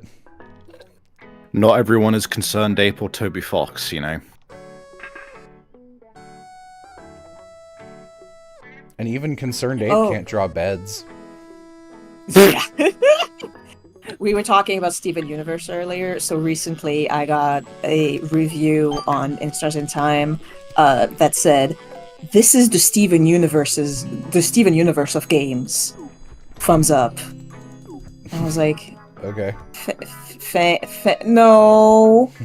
I would rather not. Did they mean it as a positive? Yes, this was a positive. Thumbs up? That's I wasn't sure if it was a thumbs down review with a thumbs up emoji in it to be like an extra dick. No, this was a positive. Yeah, that's funny because I honestly can't picture someone phrasing something exactly that way without being like a sarcastic asshole. Sarcastic, yeah, exactly. I did see you. It was like, this game is very Tumblr-y, for lack of a better word. And you're like, bestie, it's a feature, not a bug. Yeah, of course it is. Yeah. And then I did have a lot of people saying... a lot of people who didn't realize it was me, the creator, saying this. And so replying with, yeah, it's very Tumblr-ish, like it's kind of twee and cringe. And I'm like, I'm right here. I am right here. It is me. That's the same thing that happens to me constantly, where I'll be like, oh yeah, fucking like, blah blah blah blah, Borderlands, Digital Circus, whatever, and people are like, oh, have you seen, have you played? And I'm like, I'm in it. That's why I'm talking about it. Mm-hmm. I've worked on all these things. That's why I'm talking about them. Please. Yeah. Nobody believe me. You're Moe's? Oh my god, I'll kill myself. Just wanted to ask, is the book club a Patreon exclusive? So, no, technically. Hello, little lad. No, a little bit. Whenever it's going to be a multi-series or multi-installation thing, so Golden Kamuy has 300 chapters and some change. So it's going to be 3 sittings. The first one, we like to keep it open to anyone, because I think it's kind of scummy to keep it locked to Patreon and be like, join us for this thing. And then someone like spends the time and the money and they join it. And then they're like, well, I didn't really have a good time. Like, this series isn't for me for whatever reason. Not interested in sticking on the book club, but like, they already paid for it.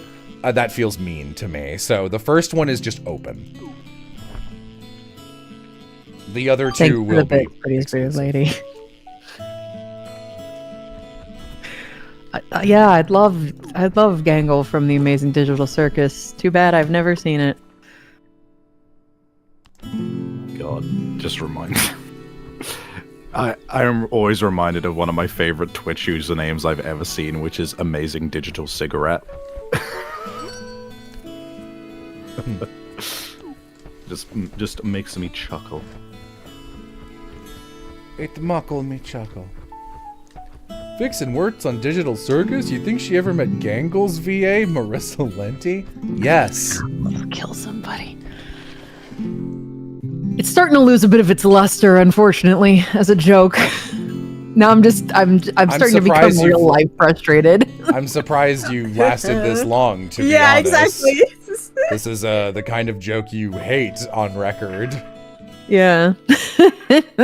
For no reason whatsoever. Hey, Vixen. Yeah. Do you know blue butterflies? I can't right now, Savvy. You're so right, though. What do you mean? There's nothing to not be able to do about this right now. I just wanted to tell you a fun fact. Yeah, it's just a fun fact Absolutely. that no one has heard before. Absolutely loved your performance as Isaac and of the Devil's read through. Hope to catch you on live stream. Thanks. I saw him and I was like, I'm gonna voice him as Spider-Punk from Across the Spider-Verse. And it worked really well.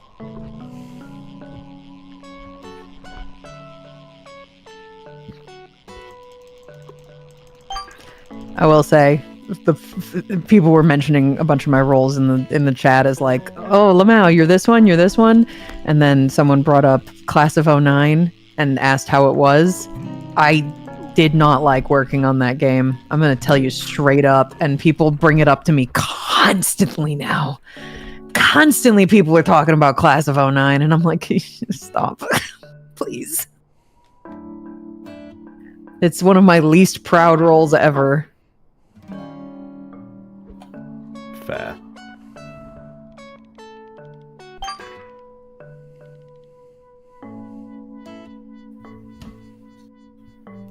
Can we swear? Yeah. Fuck no. Get the fuck out of here.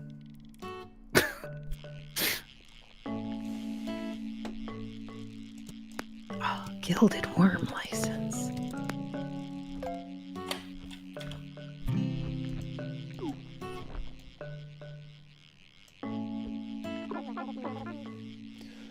Yeah. Aram's very good at voicing women who can step on you. It's like legit a talent of his I've known he's had for a long time because he was a DM for our campaign for 10 years. I'm sure Of the Devil is great, but the more that you guys tell me that I should check it out, the less I want to, because I'm a born and bred hater. I'm so sorry. You have to let it happen naturally. You have the contrarian gene like me, where no matter how much, the more people say you specifically would love it, you should go experience it because it's good and you would like it. It's good. Go Vixen do it. Wouldn't like it. I want to do it less. It's Yuri and it's good. She only likes yaoi when it's bad. That's true. You need to join me. Listen, the Yuri is so good that it kind of comes back to being yaoi that's bad. No, that's not gonna work. So you Vixen hates Yuri? No, I directed the dub of Adachi and Shimamura. I've been in the Yuri mines. You can't tell me what I do and don't like. So Of the Devil is you'd love it because you go around and collect these little creatures called clues, which then you shut up. I'm gonna throw you in a vat of oil. I hate you so much. You breed them in a place called the courtroom. Shut Can you phrase it like a monster collector? Oh my god. What? Just like confused.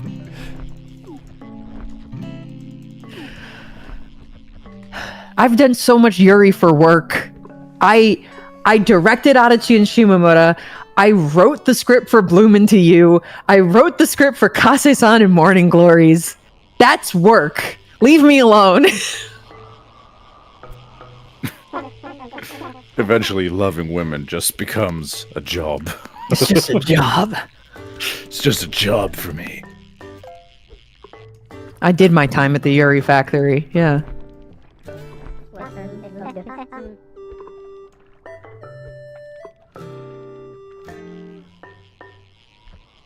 Lovey says, wait, really? I loved Kase-san. Yeah, I wrote the script for the dub. And Bloom Into You's dub was actually really fun to work on because that show is about, well, it's about being demisexual, but the character thinks she's asexual for like most of it. So that's fun. I learned that you worked on Bloom Into You really early in our friendship, and I was like, I should support Vixen by checking that out.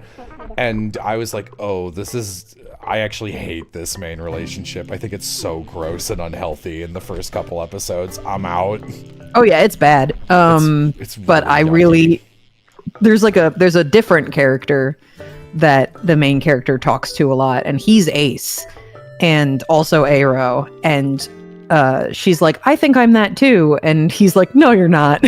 And he's like, you'll figure it out, stupid idiot. And I love him. Any episode that had to do with him, I was like, tell me more about this piece of shit Aero snarker. He's so funny, and I love the dub performance that they got for him too. And also David Wald directed that, so every time I wrote something stupid in the script, he kept it.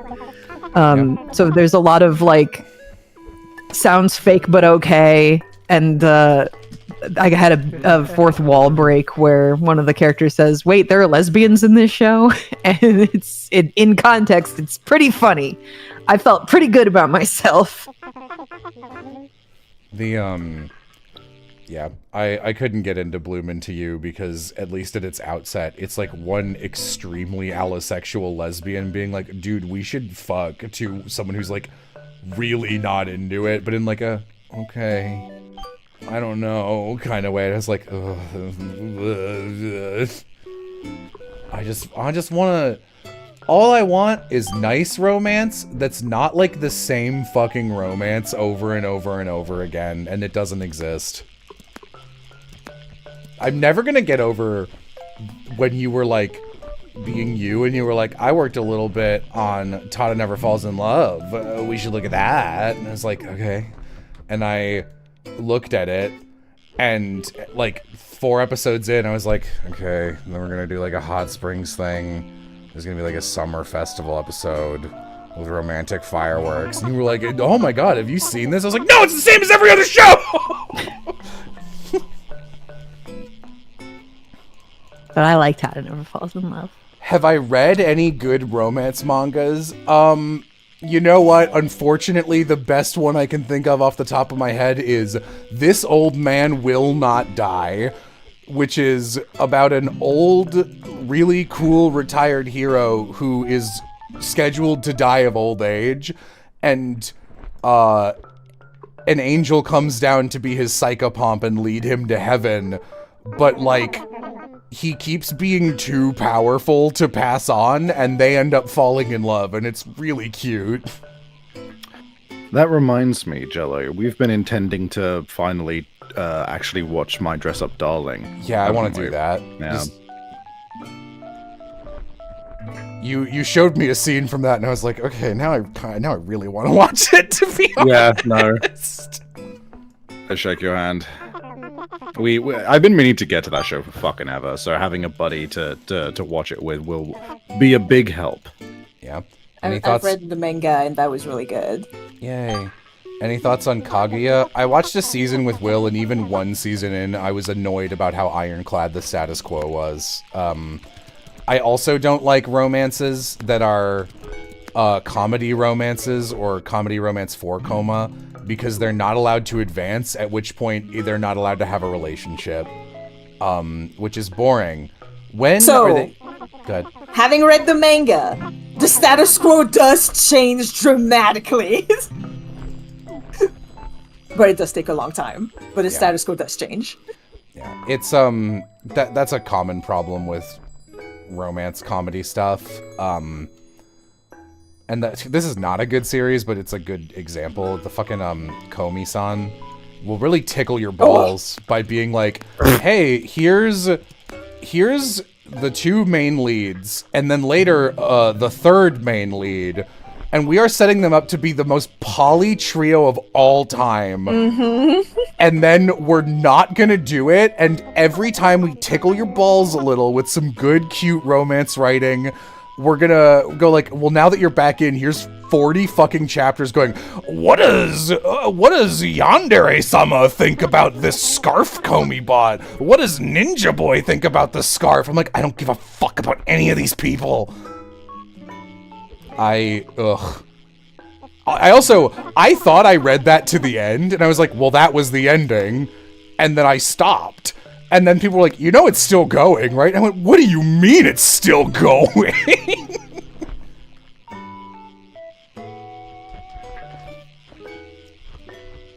You know what's a good romance? Skip and Loafer. Oh yeah, I was disappointed that didn't get dubbed. Oh, the only extra I liked was the commentator boy, like the one who only speaks in like explanation bubbles. He's pretty funny. I did like him. People in chat also like Skip and Loafer. Skip and Loafer looks cute. I would try that. Oh, it's raining. Oh, I see.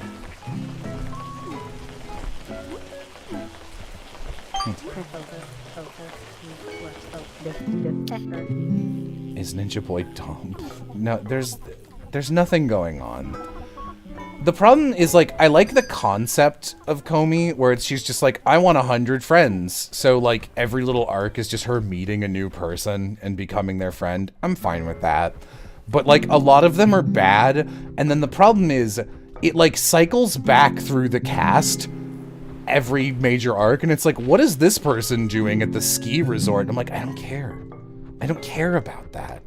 Show me the really cute, Gyaro girl? What are they called? The blonde... Gyaru. Show me more about the Gyaru girl. You know how good she is? She shows up with a vomit gag, and she's my favorite character. And that's, like, the quickest way to make me hate something. And a vomit gag? Yeah, she throws up, but it's, like, a joke. You know, like a funny vomit gag. I was making a joke. Yeah, Haha. Ha ha ha. The, yeah, what's her name? Mombagi? I love her. She's so cute.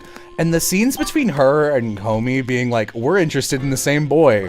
How are we going to approach this? Are we going to be bitches? And they're like, no, we're going to be cool about it. And they're like, hyping each other up and being each other's wing woman, but then like anytime something succeeds for one, they're like, I gotta be honest, I'm so upset that worked for you. And I'm like, this is nice, this is real and interesting, and there's like drama, and like I like these three characters, and then it just like pivots off and it's like, see you in 25 chapters, and it makes me want to throw up. Oh, a show I'm excited for more of, because I believe it did get announced recently. It's an uncomplicated show. I love Skate the Infinity. Stupid skate show. I do love Skate the Infinity. Yes! You know who I don't like in Skate the Infinity? The red-haired guy. Reki. God. Fuck him. I'm so sick of him all the time. I love hearing Vixen rev He's a to little life. guy. I love hearing Vixen rev to life after tens of minutes of other people talking about stuff, and someone mentions something vaguely gay that she's engaged with. And she's like, yes! A thing I know! A thing I know! Oh my god. Reki promised that little guy that he'd show up to his thing, and then he didn't, and then he was like, I couldn't go because I was sad. And I'm like, you bitch! No, I understand him! I understand him. It's annoying when your best friend is doing better than you at something, and sometimes you need a little bit of time to get to understand. You don't break your promise with Mia over that. Mia didn't do anything wrong. Well, Mia's a preteen, so who cares? He promised Mia he'd go to his thing, and then he was like, sorry, my boyfriend is better at me than skating, so I'm not gonna go to your thing. And I'm like, fuck you, Reki. No, I understand him. I understand him. He's my little guy. Yeah, but you like people who suck, Adrienne. So this is actually just adding to Vixen's. I do. He sucks really hard. My favorite boy was Lagna. It's a good boy. Can you guess? Can you guess which character is my favorite? Is it the clown?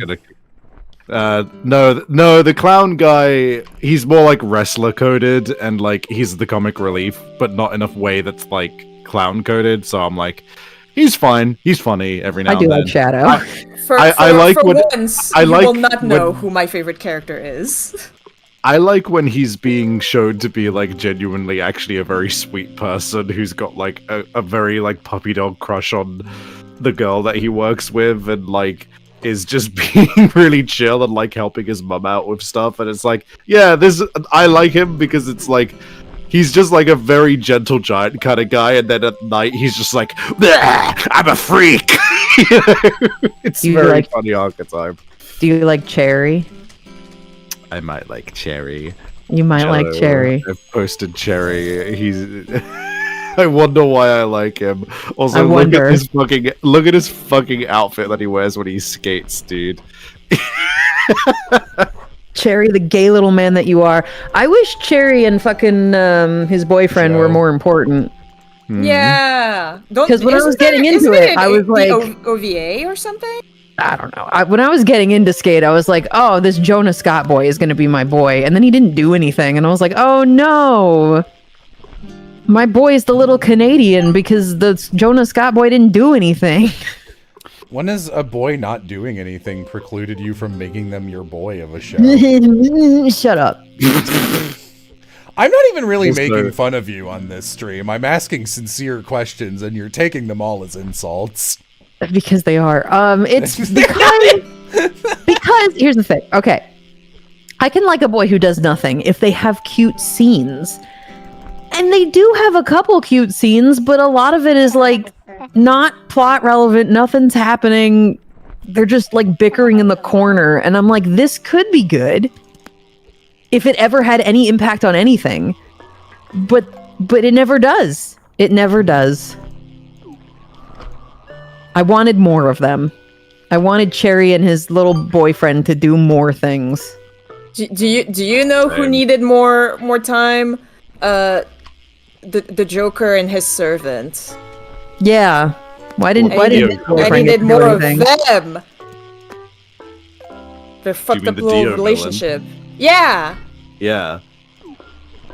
I liked the Dio villain. He was stupid and funny. I liked him a lot. Very overdramatic. I was here for his little servant boy. That was my favorite. Aram says at Jello, quote, "You go around calling these little creatures called clues had me clapping and hooting and hollering." That is a very Aram joke, yes. The clue. Yeah. I wish I had more examples of romance in media that I liked that I hadn't fucking written myself. You gotta do everything around here. Biscuit Cake in chat says, Savvy, I just needed to tell you that I got a friend into ISAT with the Odile pinup you drew. Fuck yes! Yeah, I you go. did it! I know a bunch of people got into it thanks to your opinion. Yes! So thank you. Bro!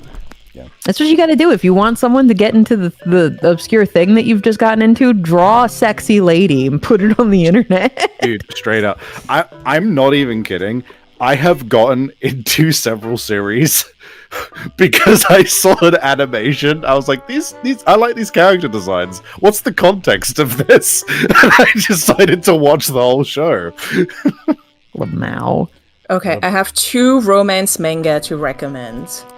One is I want to hold Aono-kun so badly I could die. And it's like horror romance where a girl who's like really shy and doesn't have any friends whatsoever finally manages to go out with her crush, and then her crush dies. And she's very sad about it and very depressed about it, except the crush comes back as a ghost. And so it is about them continuing their relationship even though he is a ghost and they cannot touch and they cannot go on dates. Oh, It I is- wish you could have seen my eyes light up when you said he comes back as a ghost. Like, It is a very sweet manga, and it is also incredibly fucked up. Like, this is not a wholesome. This is not wholesome. This I is don't just care. like I'm- it's so good. I recommend it so much. Impossible to find unless you decide to buy the Kindle version. However, one day maybe they'll release it as a physical version, and that day I will die. And the other one is Life with an Ordinary Guy Who Reincarnated into a Total Fantasy Knockout, and that was really good. That was the best queer manga I've ever read in my life. Even with a title like that. Yes, I will type them.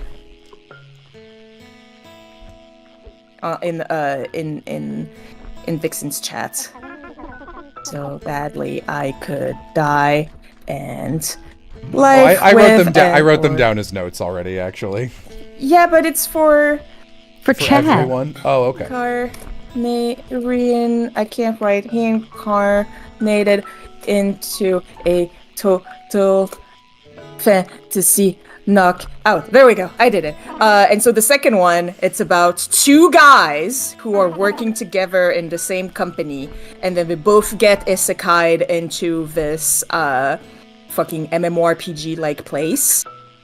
Except the guy who's like the tall and handsome one is still tall and handsome, did not change, and his best friend, who is like little tsundere guy, gets isekai'd into a little tsundere girl.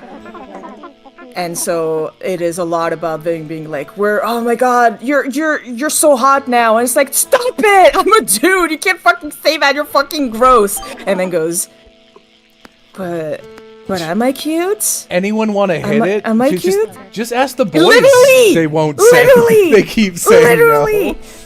And there's a moment where the other guy is like, I will do my best to make you return as a guy, and we can have a relationship when you're a guy. And then the guy who's now a girl is like, but do I want to return to being a guy?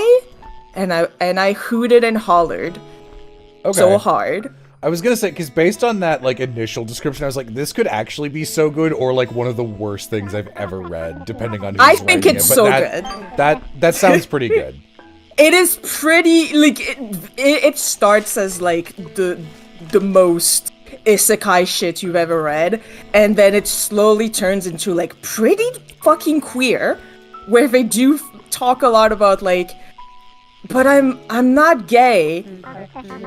However, what if I was? Meanwhile, me being like, oh no, it'd be so bad if I was thrown into a world where I was in a woman's body for a while. That would suck so bad. That would suck so bad. Yeah. So it's a good one. Okay. Written down.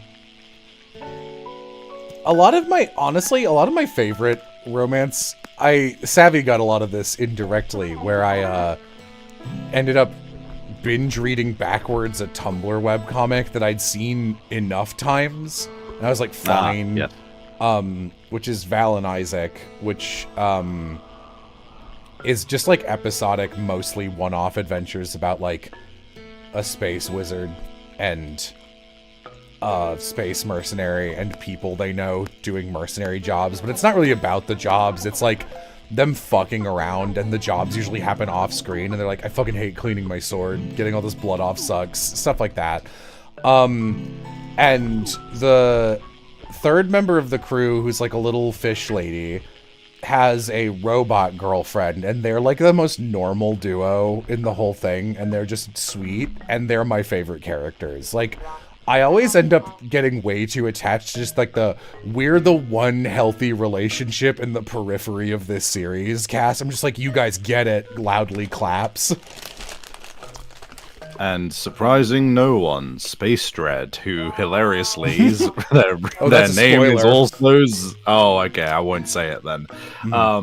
But yeah, Space Dread is unsurprisingly my favorite. Yeah, Space Dread, a super tall goth cowboy space mercenary who kills people with 4 arms, red skin, permanently bored expression, super nerd, and a transbian. Like, man, could it get more savvy? Oh yeah, and she's a proficient in juggling.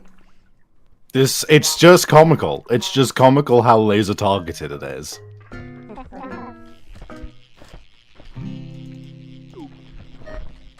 And she knows black magic, yeah. Space Dread is pretty good. My favorite character is definitely Doris. The older I get, the more I'm just like, my favorite kind of character, the normal one. I like the guy who's the most normal of anybody.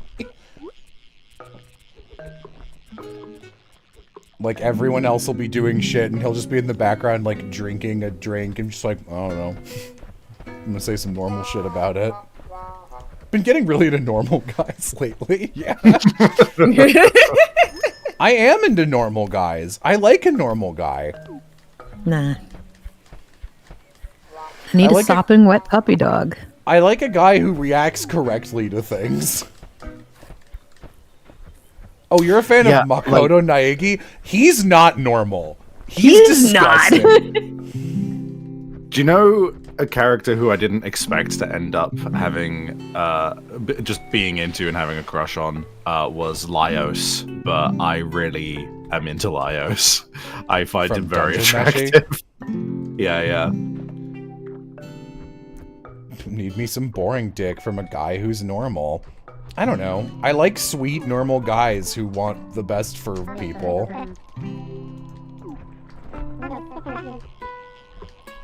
Normal guys, like the guy from I Am Your Beast. Legitimately, that guy is so normal. That's like, that's the whole plot, is that like he's a normal, nice, sympathetic dude who's done terrible things and he's a human killing machine. And he just like, every time people call him and are like, we have to do the mission, he's just like, I don't know, whittling some kind of bird? Having an okay time. That's some normal shit. Need me some dick from a war criminal who whittles birds. Makoto Naegi is like if an alien tried to write a normal guy. No, he's like if a gross freak who thinks things that are disgusting are normal tried to write a normal guy. There we go. Okay, he's back. Oh, you lost me? That's fine. Yeah, I didn't hear fucking jack shit of that. I hope your stream enjoyed it.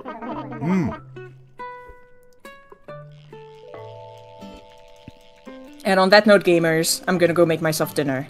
Okay. It's dinner time. Thank you for having me, players, gamers. Yeah, nice hanging out. Sweeters. Yes. Well, Bye. Bye. Bye, chat. Bye, chats. Bye. Wait. Aram, if you're still chilling, you could pop in.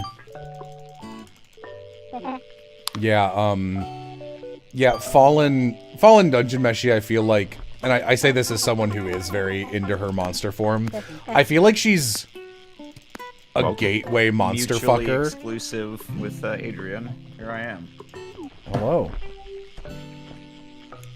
But, yeah, especially when they draw her cute and small. But, like, she's huge, but they draw her, like, cute and small and round. I'm like, whoa. I love that fucking 2-panel thing of Fallen ripping off her chimera. It's like a normal shirt, but she's ripping it off in her monster forms with, like, her feather tits out. And then it just cuts to Marcia, like, yeah. Whoa, hey! Yeah. Whoa, hey! I love, you know, the fucking boss scene between the two of them, and there's the fucking the frame of Fallen looking up at Marziel in the bath, and someone edited it so that she's just looking at her fucking pussy instead. It's such a simple edit, but it's so fucking funny. Fallen his transition goals. Do you want the chimera parts? Hold on, let me go get a couple of Komodo dragons. Yeah, I don't know. I was just saying, like, oh, I like normal characters, but I'm also, and I like wholesome romance, but I'm also very invested in, I don't have a better way to phrase this, stuff that's romantic. Why did I phrase it, intonate it that way? Stuff that's romantic. Romantic, as in row your boat, mantic. Stuff that's romantic, but, like, only in a way that feels like how aromantic people and ace people are just like, gotta get me that same brainworm juice, but, like, sexual stuff doesn't work, so I need something that's just insane and makes you think about it with a lot of exclamation points. Oh, I need to think of some examples for what I mean.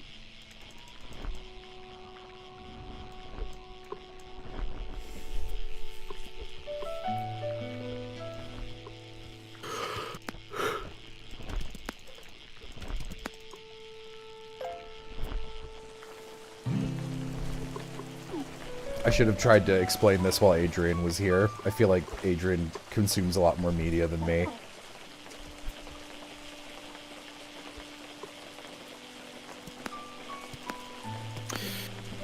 I think I might pop out though. I'm pretty spent from the weekend. So you guys have a good time. Thanks for having me. See you around. Bye. Okay, see you, Debbie. Is Beastars a good example?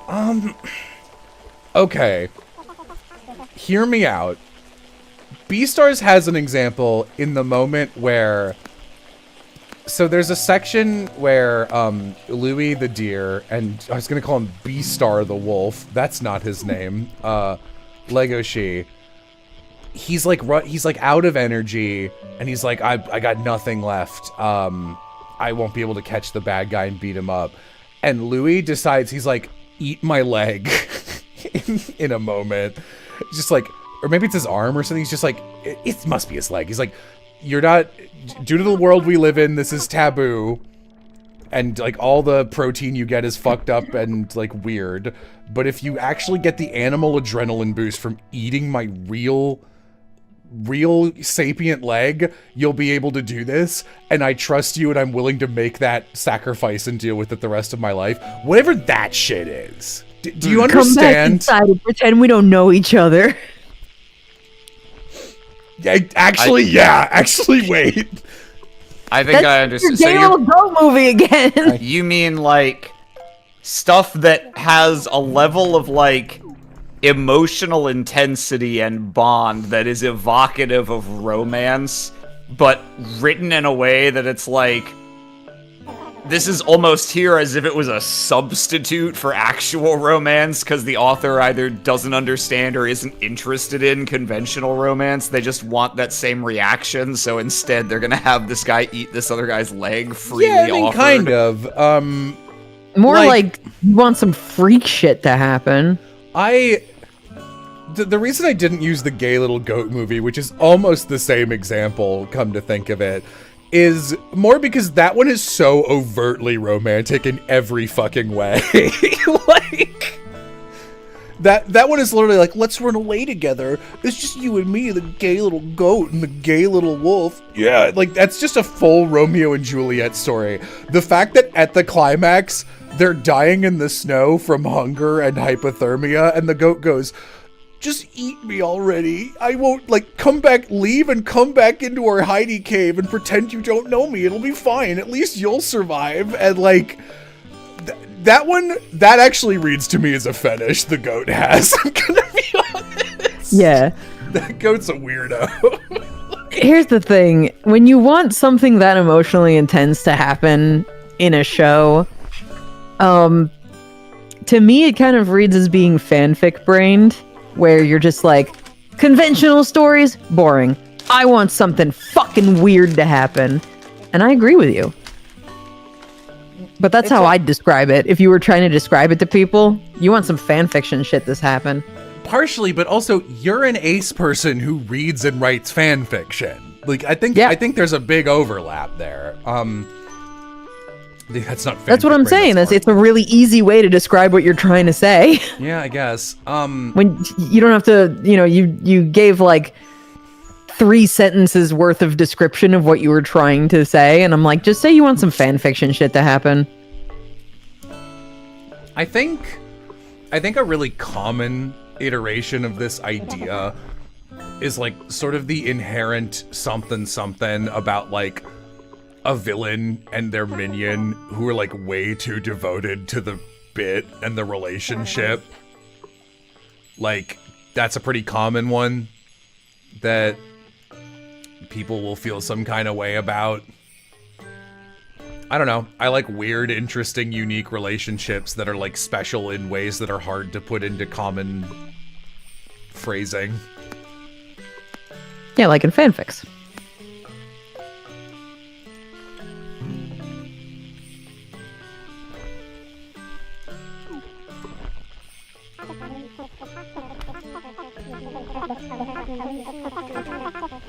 Everyone would go, wow, if the writer wasn't a fucking coward, this would be an interesting dynamic. I shall make it into what it should be. Guy who only reads fanfics. Really getting fanfic vibes from this. I'm just saying. You can tell me that my word is wrong. You can hate or you can create. Yeah. You could tell me that my word is wrong, but I am Jesus and I am preaching the truth. Like, I know the stuff that you, like, will read and get really into. And I don't know, I think you are also ace-brained in a way that is not what I would associate with just the word fanficky. Because fanfics can be straight up horny weird in a way that is not encompassed by what I'm trying to talk about. I mean, yeah, they can be a lot of things. Bible says a lot of things. Shove her! In the same way that stuff in the same genre is not always necessarily the same. I'm talking about that good old-fashioned porn with plot. You know what I'm saying?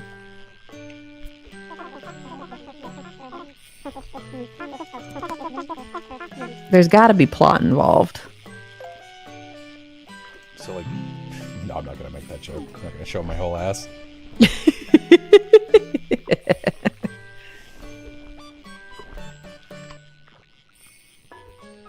Oh my god. You mean like whatever Sasuke and Naruto have going on? No, man. No. That's just straight up, that's a clinical codependency. It's also one-sided codependency.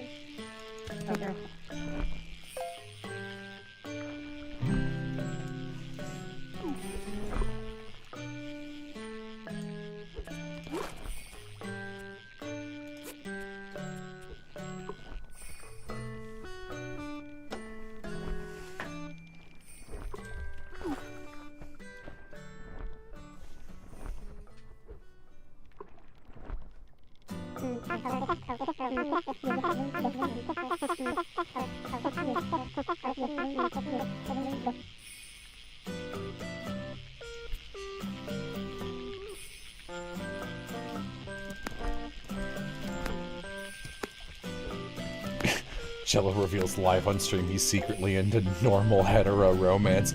I would be if hetero people could write romance.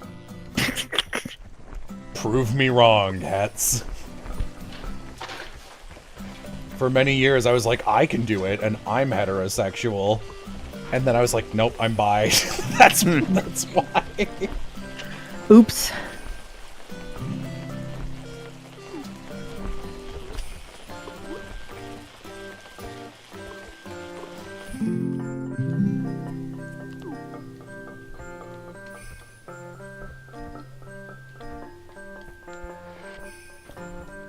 Someone did a Siffrin. Aww.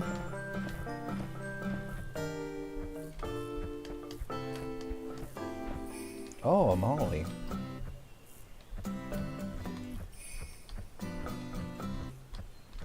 Let's go to spawn and see. Oh my god, is that Coochie Pachi?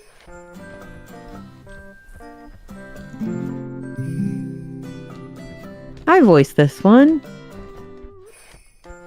Is that Coochie Coochie Coo? Coochie Pachi is a Tamagotchi. All my romances turn wretched. Yeah, man, the thing you posted to Patreon the other day, Flack Ops, was so exactly, I was like, God, this is... Not to fail to beat the allegations with the old image of people going like, Jello seeing anything. This reminds me of my own OC or whatever. But like, it's so exactly the backstory for my old defunct webcomics main character that I was like feeling it through him, and I was like, ugh, I'm gonna be thinking about this for the rest of the day now. Yikes. You voiced a Tamagotchi? Yeah, I voiced like 5 or 6 of them. There's a mobile version of Tamagotchi, and all the adult male ones are me. So Kuchipachi, Mamatichi, Kuro Mamatichi, they're all me.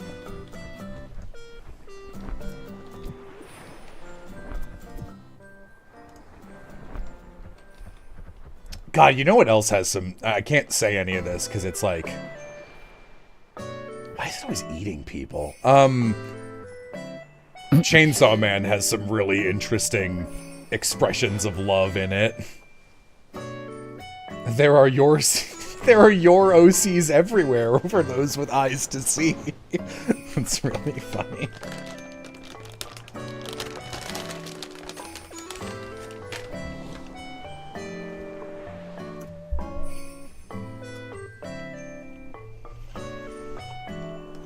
Vixen Tamagotchi all the way down.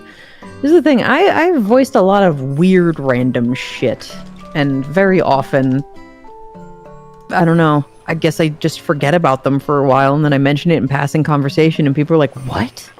Huh? And I'm like, yeah, I've been doing this for 10 years, I guess. Stuff starts falling through the cracks.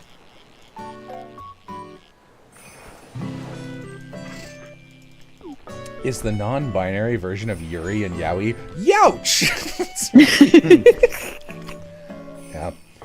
Just on the, like, het people can't write romance. It's more that just, like, a lot of people who do already have, like, positions through being grandfathered into industries as writers that do write mainstream romance as, like, the obligatory plot, like, B-plot in, like, shitty movies.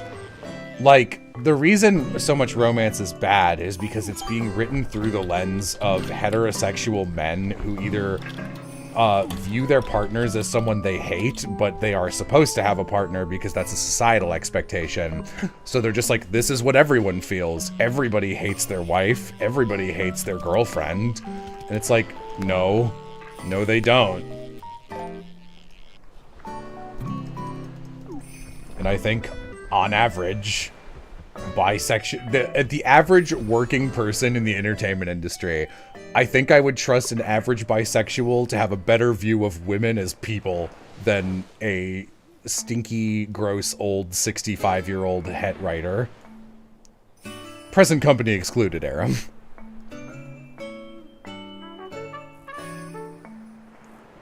I should have seen that coming, but instead I was too late. It's okay, Grandpa. You can go back to sleep.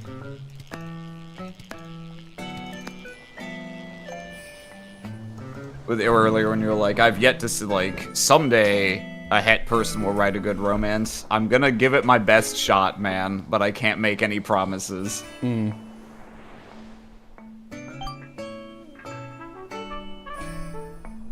this game lags the fuck out a lot, huh? Maybe. I mean, you're a good writer. I've seen the things you've writ.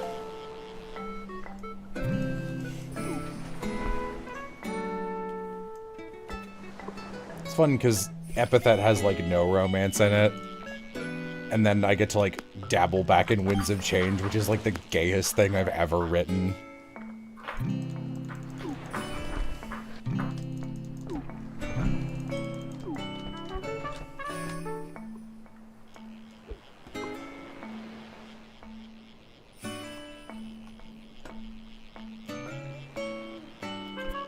If Aram's straight, how come he can play a lesbian so well in Of the Devil? Because lesbians and straight men like the same kind Yeah, of we thing. like the same thing, man. Yeah. I shake her hand. And she stabs me. Oh, Aram's straight? Interesting. I cock my head inside. What's so interesting? I don't know how to take that. Interesting. Writes on my clipboard. Because this is a very queer friend group. I mean, I guess that makes sense. Epithet has no romance. Gia Lori is right there.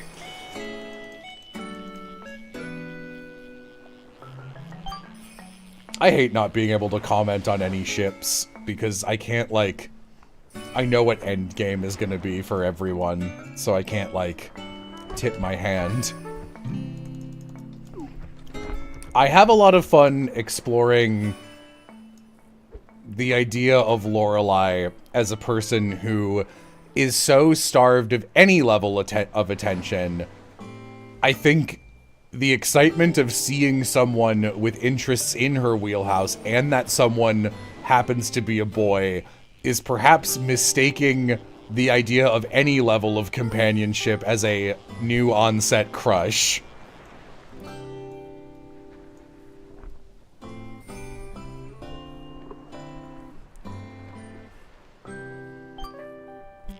And Giovanni is the kind of person who I think it would be very easy to form a crush on, which helps.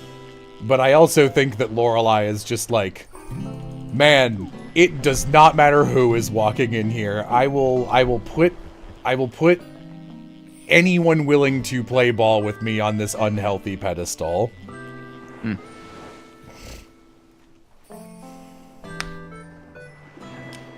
Is Lorelai straight? I don't know.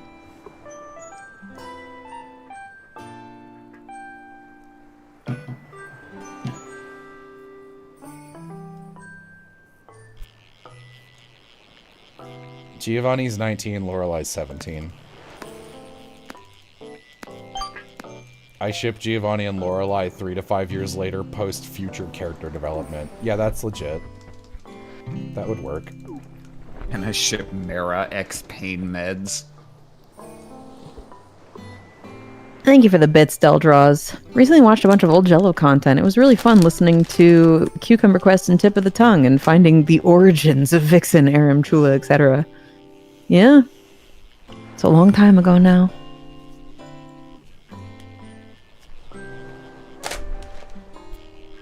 Yeah, it was cool how Aram spawned specifically because we were doing the Cucumber Quest dub, and he did not exist before that. His origin. Schrodinger's Aram. A grouper.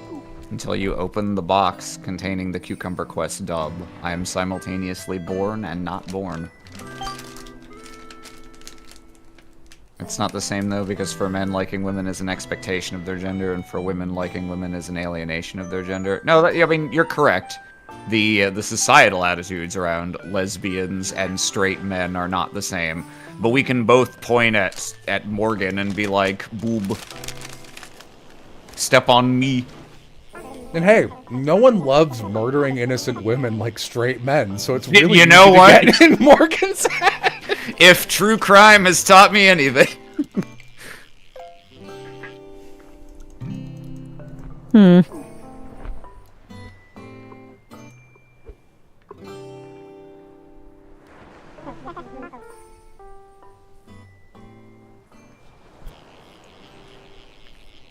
I miss Cucumber Quest. I wish it was still updating, but I get why it isn't anymore.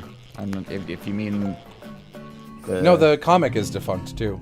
the comic is, yeah. Or I guess I was thinking, if you mean why they're not updating anymore, there are slightly different reasons for each of those. I mean, I don't know why GGDG stopped making the comic. Probably just because webcomic hard.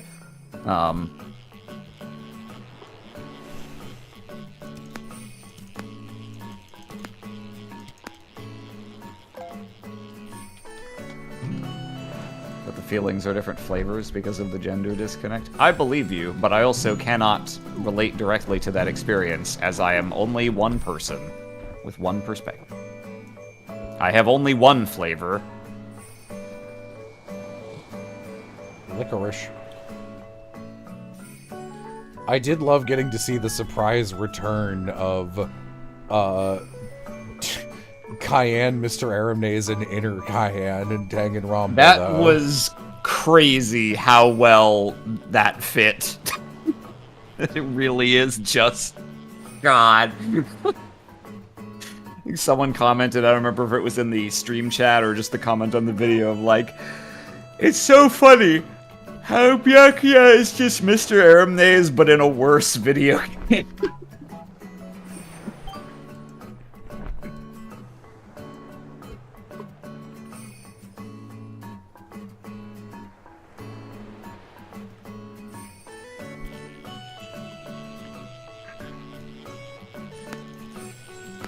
Who's the hottest character in Of the Devil so far, in your opinion?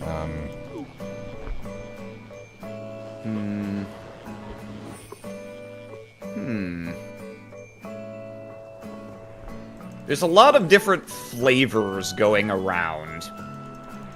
And so, I think pointing to one and being like, this is the most attractive character is a little bit like saying, what's the best movie of all time? Because it's like, well, you know, is Casablanca a better romance than Psycho is a horror movie? Like some things are just so different, it's hard to do an apples to apples comparison.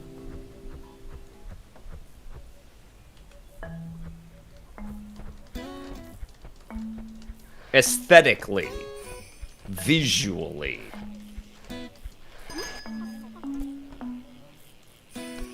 be The honest, one who... So, go ahead. Go ahead. No. The one who is most like an Aram girl, I guess probably is Morgan, but I would not enjoy Morgan's company as a person. I would never want to date her, even if she were not a serial killer. I would get along much better with Emma, probably. I think my answer has to be Isaac, honestly. Yeah. He's not even my type of boy hot, I just think he's hot. He's not for me, but, like, yes, he is a very attractive man. And you did a good... Your performance gave him an additional assist. Thanks. For some reason, I feel like a fool in retrospect, but I didn't know you were gonna come in with the British rocker.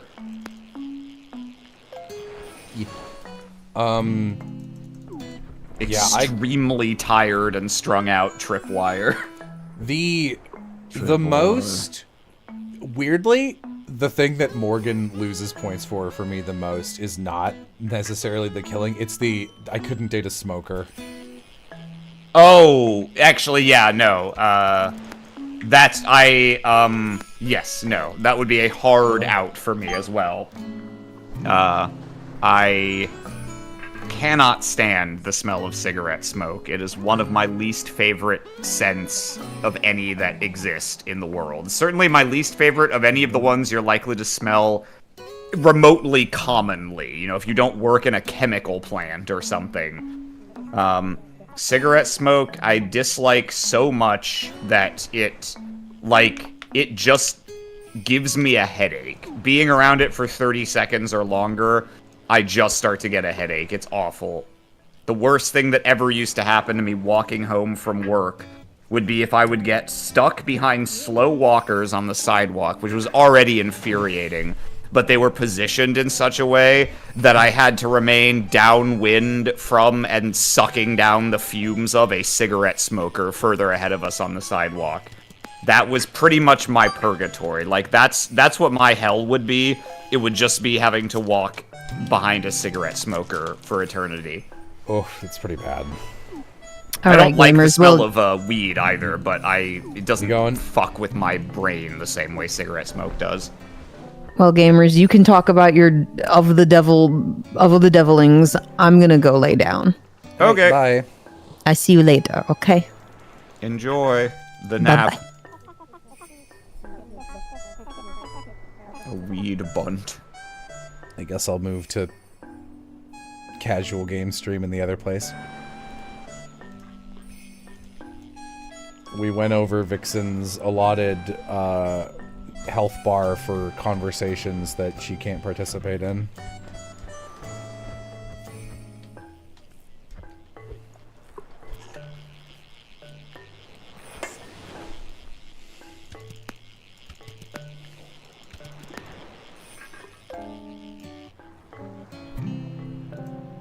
Yay, thanks, Mishima. Should have talked more about Yaoi. Yeah, it's, it is, hang on, Aram's still in there. I'm gonna poke him. The popular culture that makes smoking look glamorous, even if it plays into the existing trope in such a way that it would be a good, like, characterization tool. I just don't want to do it. I don't want anyone to get even an iota more positive of a view of smoking from interacting with media I had a hand in creating. We're gonna move into big video game, or the JRPG somewhere, because Vixen hopped out. Yes. Okay. Where'd it go? Casual game stream? Yes, sorry, I keep grabbing the wrong one.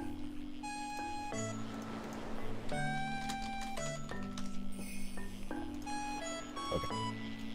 Yeah, it's a tricky. Oh no. I guess you didn't.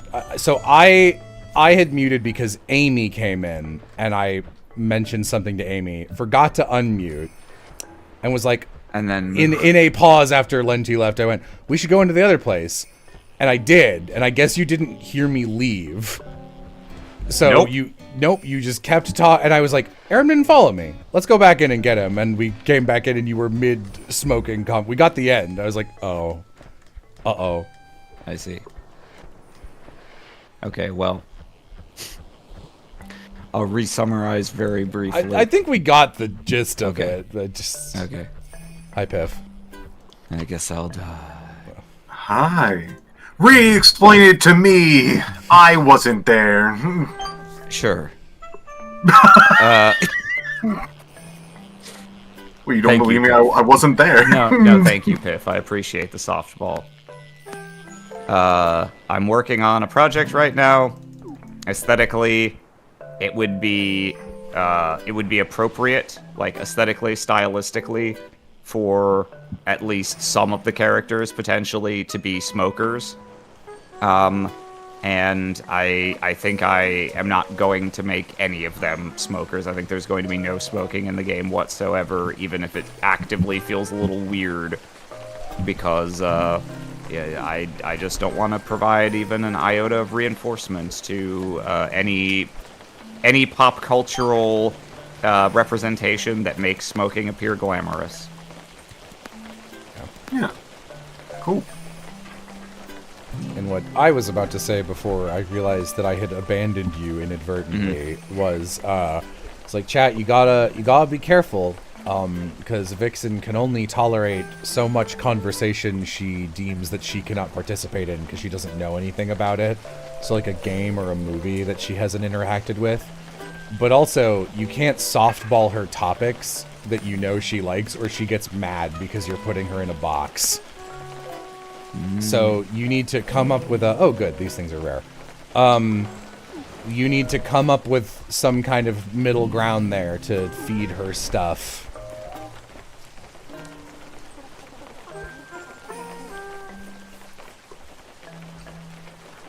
Explaining Vixen handling like a zoo staffer. Takes you back to the old days, doesn't it? I did not work with animals, thank goodness.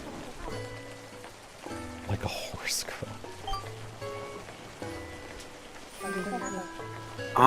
No, I didn't actually pick up any books. Lately, there's just been like a lot of stuff going on in my life, which thankfully has calmed down at this point. But I'm now focused on UFO 50, a game that I thought that I would really not like, turned into now a kind of mini obsession. I'm surprised you didn't think you'd like it. It sounds pretty up your alley from what I heard about it. I am not a person that likes difficulty. I actually really hate difficulty. I didn't know it was a hard game. Oh, yes. And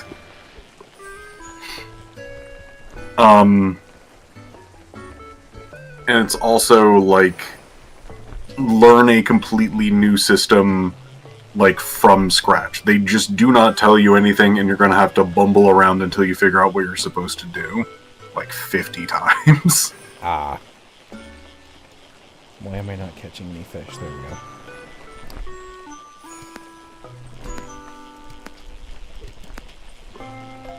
And I am 13, 14 games deep into it. I thought you were a lot older than that, Piff. Yeah, yes. I can Looks at fake buy ID. alcohol. Yeah. I'm allowed to sit at the alcohol table. The bar. Yeah, that's the one.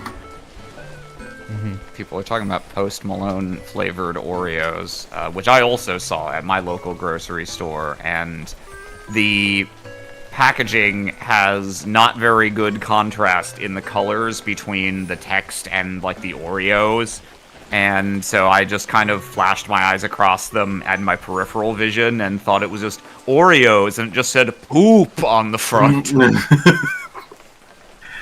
At which point you would have bought them. I mean, then I would have been intrigued enough that I would have had to, but then I read it again. He pogged right in the store, looked directly at it, like, Is it real? And the answer is no. Old woman in front of the poop Oreos I want to buy. I've heard actually really good things about the Post Malone cookie. Like, it actually has, like, more than just a gimmick. Like, it seems to have, like, a caramel biz going on in there. Someone in chat said salted caramel, yeah. Yeah. And I think it has, like, a vanilla and a chocolate cookie. I don't want to say wafer, but that's where my mind's going to. I didn't ever end up trying it while I was out, but I saw a lot of people talking about, I want to say it was Oreo-flavored Pepsi, or Oreo-flavored Coke, or like Coke-flavored Oreos. There was some utterly not appropriate Oreo and soft drink crossover the other, like, maybe last month or 2 months ago. Coke-flavored Oreos, was it? Okay. Sounded vile. I was almost intrigued enough to try it, but didn't in the end. There were both? Oh, they came at it from both ends, I see. Yeah. I had it. It was violently red and weirdly sour. Yeah. And then the next one, they were so good!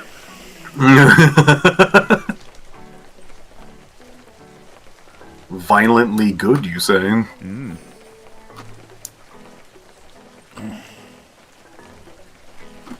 Like some sort of paladin.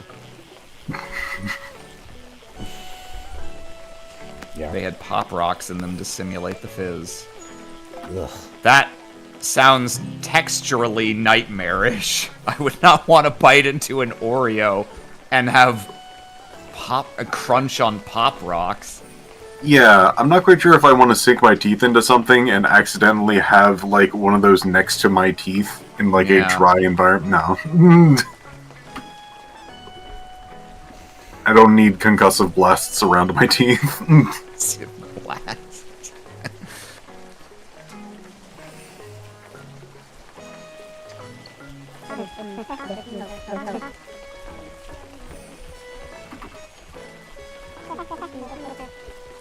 Thoughts on Yogi Bear?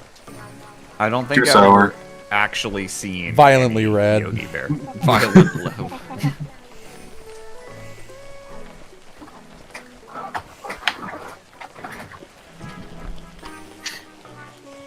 Oh, sorry, you were going to say something about a Yogi Bear. Oh, honestly, mostly just that I don't have any thoughts on Yogi Bear because I've only seen pop cultural references to it. I've never seen the thing itself.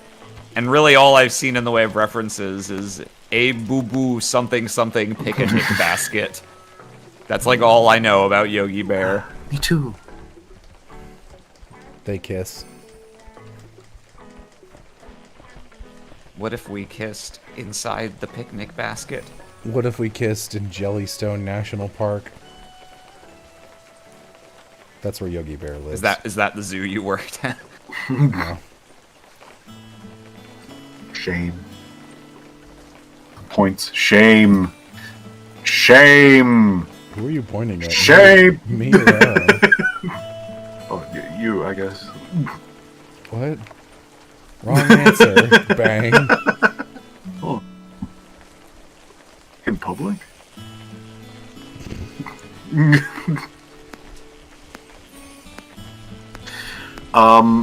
What was the last book you looked at? Oh, let's see if I can see anyone or any books around this room. Baking Yesteryear. Actually was the last book I was reading. Do you need bait if you cast into a ripple?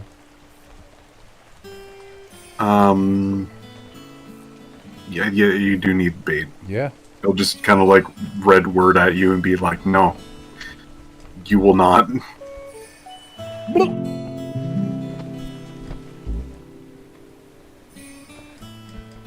Isn't that a cookbook? Yeah.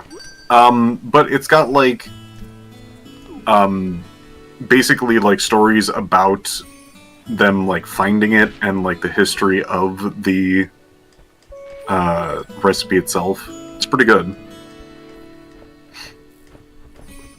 It is two things that I love: cooking, dash baking, and like fun trivia. Like a combination of just like, here are like my thoughts and ideas on such things. Piff, when was the last time you were Piff? Now. Ongoing. NA, next question. North America, next question. N-A-N. It's in the N.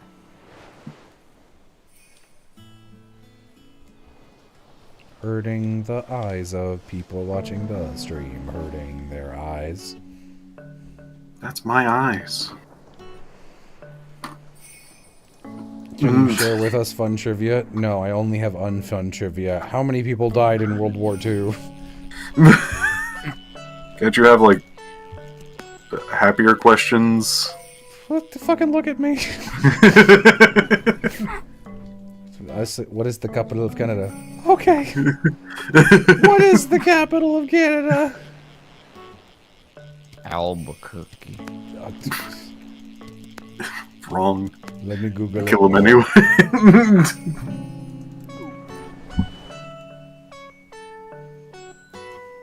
I don't care. Kill him anyway. It's okay. You can kill him. I don't care.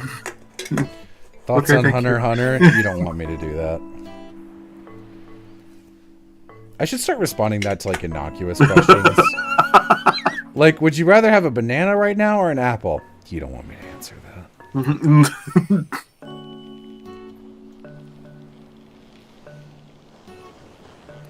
Jello, thoughts? Constantly. Ugh. Detailed thoughts on the final boss of Octopath Traveler. Are you sure? Do you want me? This is your floor. I haven't played that far. I played the merchant girl, and I was like, I like her. And then I think it was just like, all right, choose another character. And then I just fell off. It's like, what, like 1 hour into the game? Basically. Yeah, how long did I play that? If you had just gotten another character, probably 2 hours. Octo Traveler, I played, 2 hours. But 119 minutes, can you believe?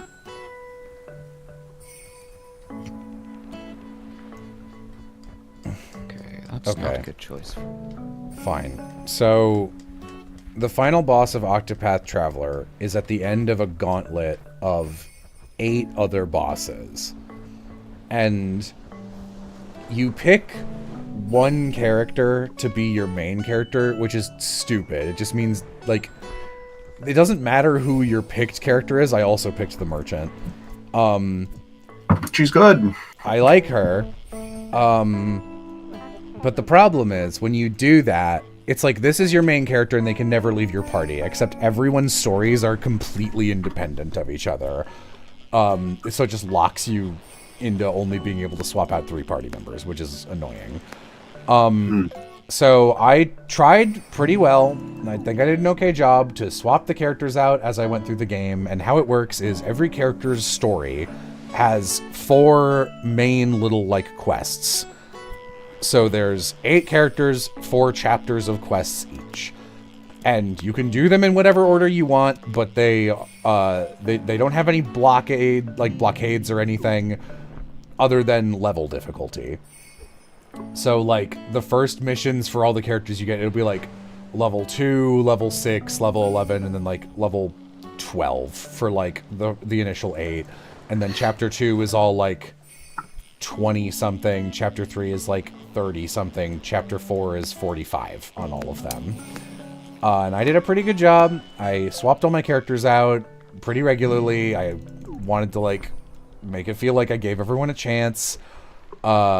And only when you beat your main character's thing, which I did beat first, do you get to swap out you get to swap them out of your party. But here's the thing. After you've done that, why would you swap them out of your party? They're your best character. Like, you're obviously going to be giving them all your best equipment, all your stat up items, because they're the one you've had to have in your party.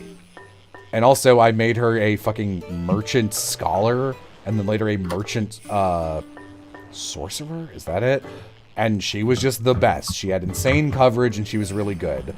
So by the end of the game, everyone else is around, like, 39 to 48, depending. Like, 2 of them were kind of low because I didn't really like using them and only brought them out for their main things. But on average, everyone was at, like, 45 to 50. And that's the end of the game. And then I found one super boss, and I was like, this is pretty challenging, and I had to, like, re-kit my stuff and do some bonkers shit. And that boss was in an area that was like, look out, you gotta do, like, this area is, like, kind of high 50s, like 55, 56 to 60. And I was like, okay, this is pretty tough. So then I go, and I've beaten everyone's stuff, and I do, like, the little quest lines that are irrelevant, but they're like, you have to do them to unlock the little final boss. And then you enter a gauntlet, and it's like, here you go. Here's the gauntlet. So I'm like, okay, is this going to be hard? I engage with the first boss. It's a shade of another character's boss from earlier in the game. And I was like, oh, this is easy. This is statted for, like, level 45, and everyone's at level 50 now. So I do that, beat all 8 of them. It still takes, like, a half an hour, even though I'm over-leveled. And then I get to the final boss, and it goes, split your party into 2 groups. And I was like, oh, no. I've never had to do that before. And 4 of my characters are worse than, you know, my better 4, obviously, because you have 8 characters and you have a party. They don't share experience. So I'm like, that's bad, but maybe I can do it. And also, I'm like, okay, let me kit them out. Let me kit them out. Let me equip stuff. You can't. You had to have done that before you started the gauntlet. They did not indicate that at all. And I was just like, well, I can't now. I can't change what they're holding. I can't even give them job classes, which completely limits what they're able to do. That sucks ass. Guess I'll deal with it. So I do that. And, so I do that. And then I, like, get into the final boss, and it's like way harder than any other fight in the game by, like, a huge order of magnitude. And I'm getting my ass kicked. I was like, what the fuck? So basically, and I, like, look up some videos, and the boss is statted to be, like, functionally, like, level 65 to level 70. But, like, my whole party is at level 50 after playing the whole game and doing all the side quests. And my main girl, who I use the whole game, is like 62. So even if I had kept all 8 of them in the party the whole game, it wouldn't have mattered, because they're under leveled. I'm just like, well, this boss is just too hard. Like, its numbers are too high. It's got 500,000 health, and it makes you do this dumb gauntlet. And that bothers me. Fair. And I was like, I'm not going to finish this. And I just didn't. And I looked up the ending, and it's like 8 lines after that fight. So I just didn't bother. I was also a little annoyed by, God, which games? They did it in multiple games. I think they did it in 3 and 4, and maybe in 1 and 2, I just don't remember.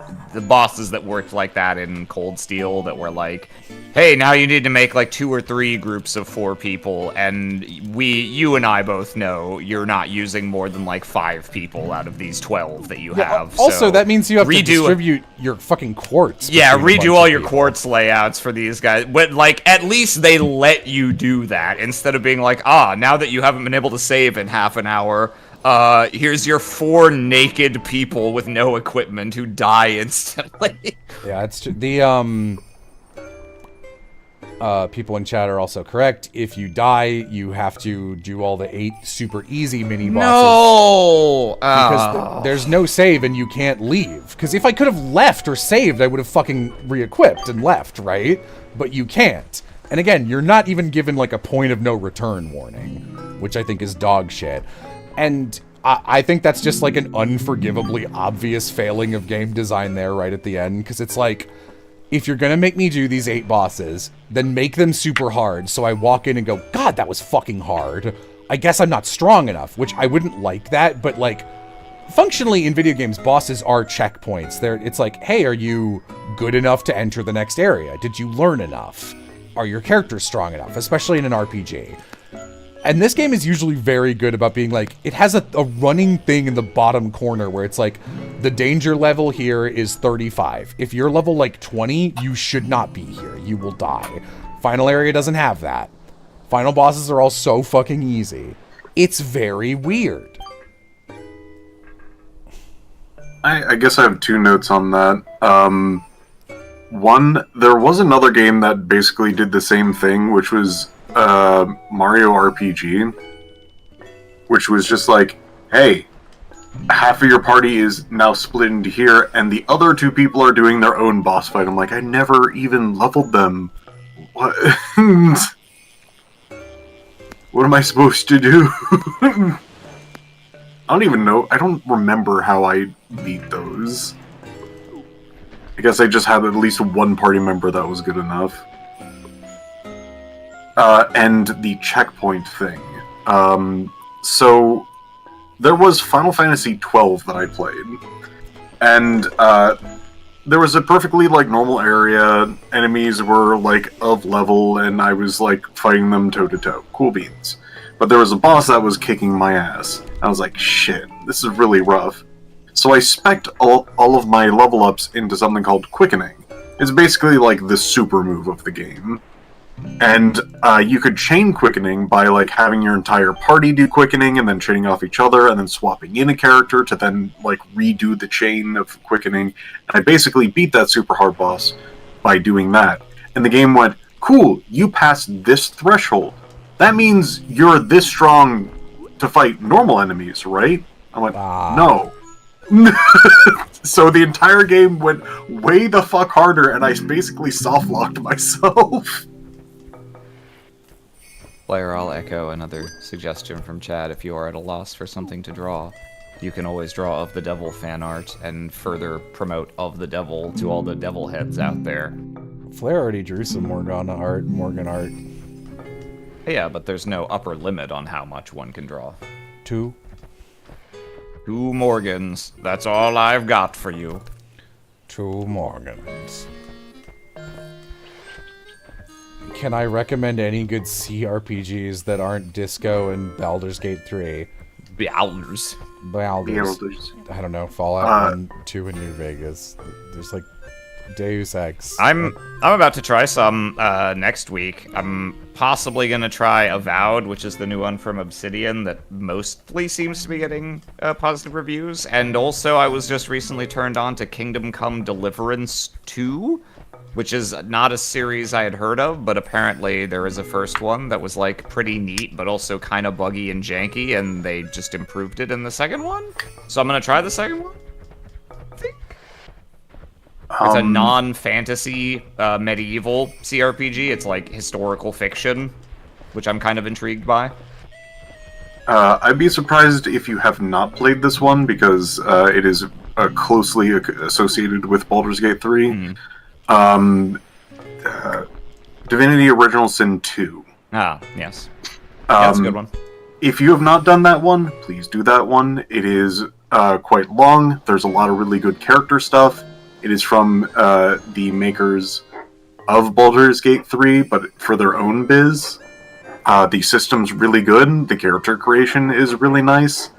I think tonally, it's not my specific cup of tea, but I think there's a lot of other good things in there that you should absolutely pick up and try. Yeah, there's a lot to recommend it. I think the main thing which distinguishes Larian Games is that they're one of the only computer RPG makers who are still on that shit TM, where that shit is giving you a lot of weird tools and then letting you fuck around with them in strange ways and like try and break the game, quote unquote. Divinity Original Sin 2 in particular gives you at least 2, and optionally up to 4 if you can find them all, little teleporter pyramids, which basically there's one each of 4 different colors, and when you activate one with a character, you can teleport them to the current position of any of the other ones. So you can do some crazy nonsense, like sequence breaky bullshit with them and get people to weird places. And the game kind of is open to it and encourages it.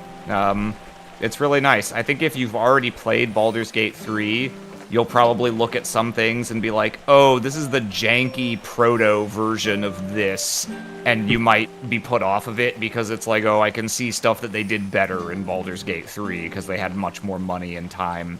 But it's really good. Yeah, Many Original Sin's good.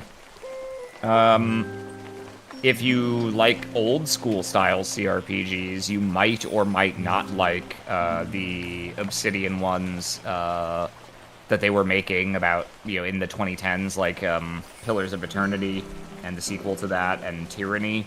Those might be to your taste or might not. They're not very expensive, so it's not hard to try.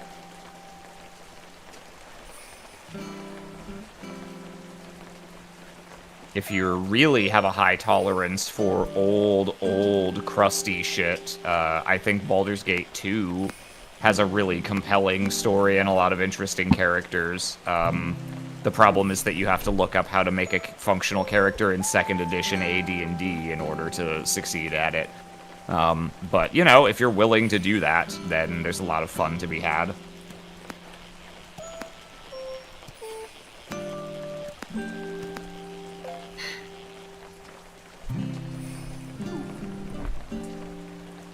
Yeah, that one was really just my, one suggestion.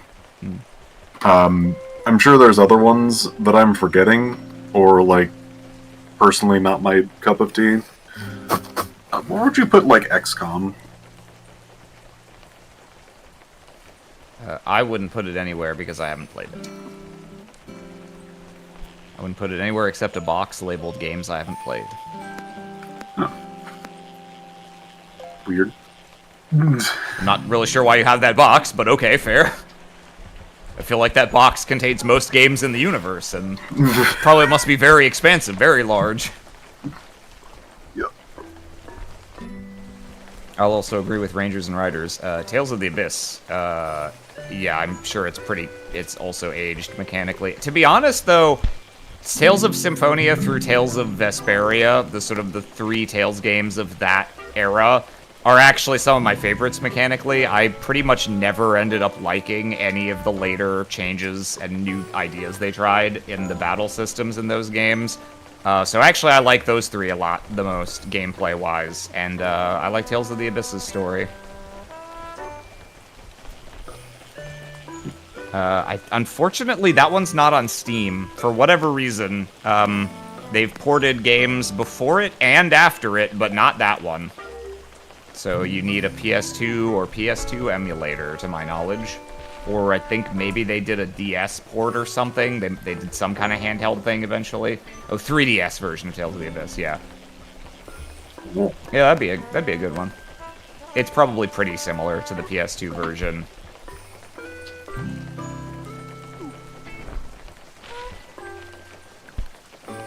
I played a few Tales games. Symphonia, Vesperia, Berseria. All of them have their, good parts and bad parts. I really like original, non-expanded Vesperia. Oh, before, yeah. Without the, really obtrusive extra shit. Yeah. I didn't like a small child hitting on me. No. Who knew? No. They're like, don't worry, I'm really old. And I'm like, no. Get the fuck out of here. You weren't even in the original. whenever I'm not doing so well on a date, that's my first line. Don't worry, I'm really old. Don't worry, I'm really old. I like the setup of Tales of Berseria a lot, character and story-wise. It had the same problem as all modern Tales to me, which is, for whatever reason, the combat in, Symphonia through Vesperia feels super smooth and fun and satisfying, and I love those games just for the gameplay, even beyond their story. And I've never felt that way about any Tales games combat since then, and Berseria's I found especially not appealing. Which is really frustrating, because I would have loved to see where that story went, but I just didn't enjoy playing the game. Huh. I remember that it was similar, but it was weird because of how, like, the elemental system worked. But you're probably not talking about that. There's lots of things that didn't work about it for me, to be honest. I just... The way that moves chain from one into the next in, like, circa Symphonia makes sense to me and feels good and interesting. And then you roll into a game like Berseria, and I was like, I don't know... I'm not getting any innate feeling of feedback of why it's better to be using some of these moves than others, or why I should be chaining one move into another specific move. And the way they have it set up on the controller seems to incentivize you to just kind of make up to 4 different loadouts that are all just tied to a single button. So doing your combo is like, oh, well, if I'm against a flying enemy, I run up to it and hit B until I've done all 4 moves, just over and over. And maybe I was playing it wrong, and that's not the way you were supposed to do it, but that seemed like the way they were incentivizing me to do it, and it just did not work for me. And I don't think I figured out really how to take advantage of the, like, stun mechanic properly either. I don't know. I'm not saying the game is wrong, maybe I was bad at it and didn't click with it, but it didn't work for me. To be fair, you did do it pretty well. Generally, loadouts are like either elemental based or like the moves themselves just chain together very well. And no, you were basically hitting it straight on. You could go like, all right, for this enemy, I'll like use the first move in this section, then a second move from like this combo thing. But in general, you don't need more than 4 variants across the game. Yeah.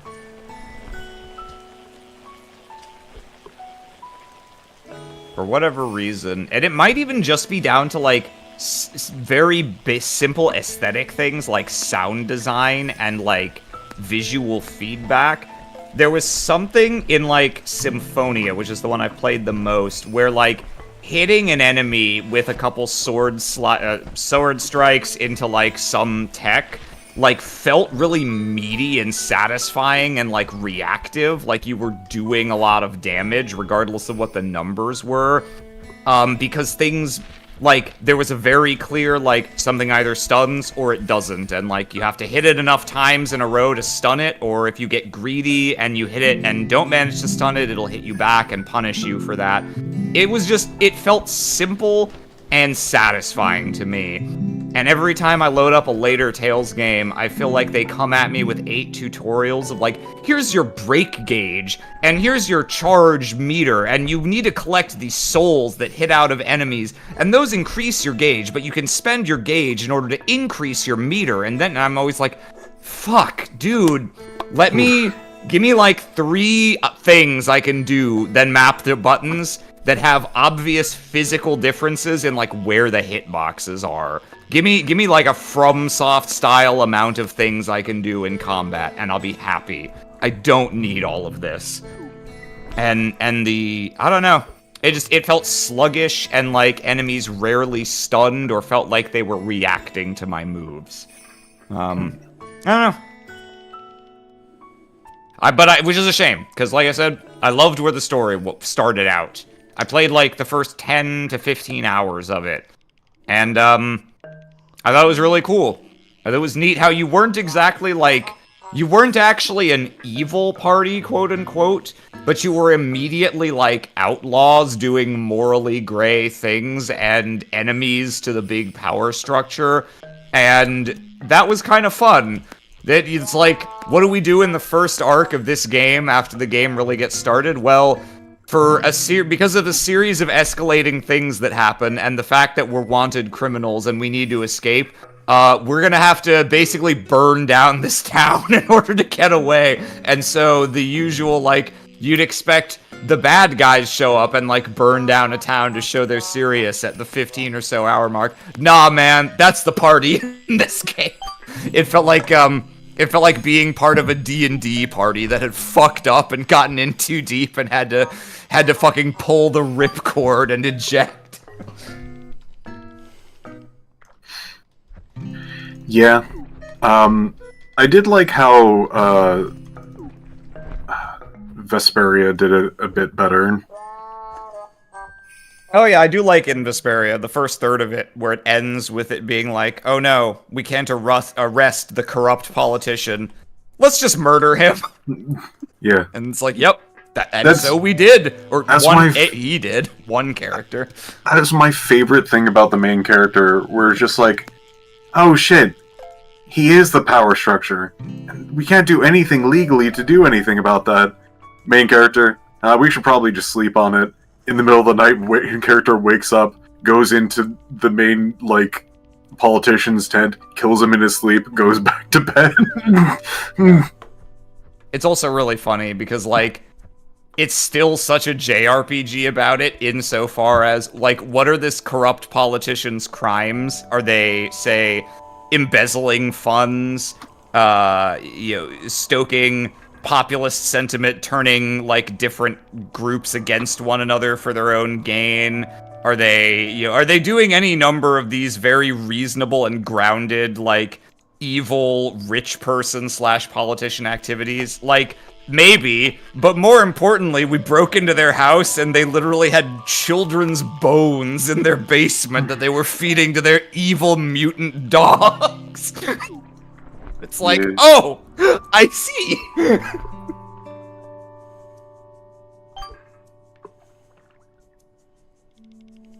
Mr. Aramnaze coded extremely, yeah.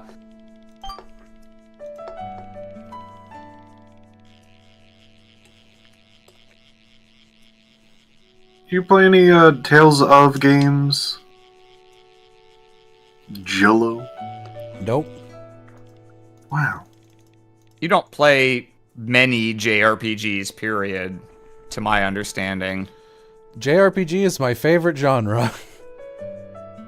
But do you play a lot of them, like modern releases? No, because they're bad. Well, yeah. So, you know, those statements are not in contradiction.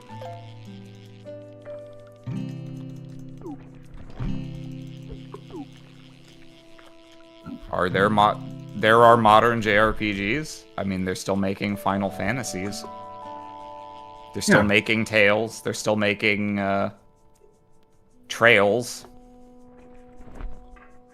Yeah, I don't play those anymore. They're making Xenoblades. They're still making other series that aren't as, like Dragon Quest is still, I'm sure, is getting new entries, even though they're not nearly as present outside of Japan.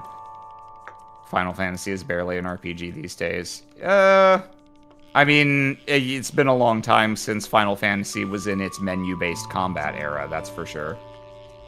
I liked it better that way. I don't actually remember what the last one was that was like that, fundamentally. Was 13 still menu-based, like ATB? I'm not really a Final Fantasy guy. I played 14 and still play 14 sometimes, but I have not played really anything else out of the series. 13 was a more simplified but very, like, player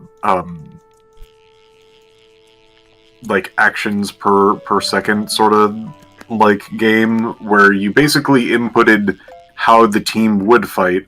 All of the things that you would do in a JRPG would go off, and then it was your job to basically keep up with the pace of the fight by, like, changing strategies and, like, basically, like, buffing -- debuffing, or, like, getting, like, their elemental weakness, and then once that sort of, like, defense breaks, to then, like, capitalize on that.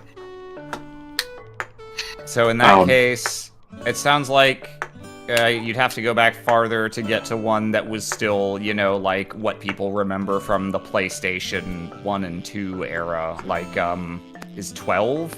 Does 12 fit that description? No, it's even less so in comparison to 13. So basically 10. 10 and 10-2 was the last one that was like that for gameplay. No. Which is fine by me, actually. I hate ATB. ATB is what stops me from playing Chrono Trigger. Oops. But that's just a personal thing for me.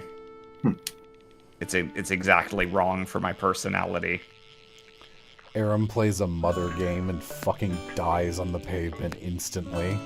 I played the shit out of Earthbound. Earthbound's grandfathered in because I was young and bad at all games in equal measure and willing to sink a ton of time into grinding through games I was bad at in also equal measure.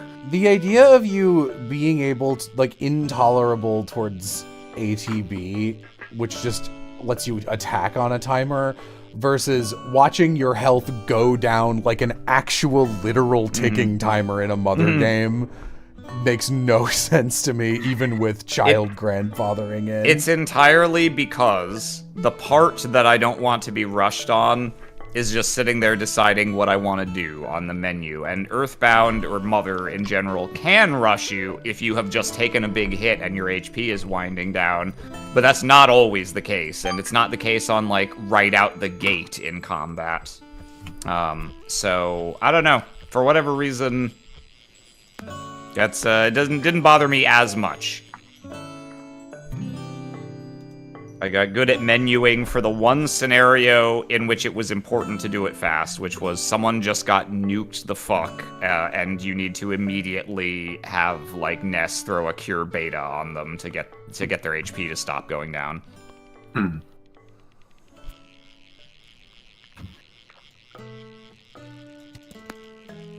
I played Chrono Trigger and I'm playing 14, but haven't touched other Final Fantasies, and I kind of want to. I got 16 because it was on sale.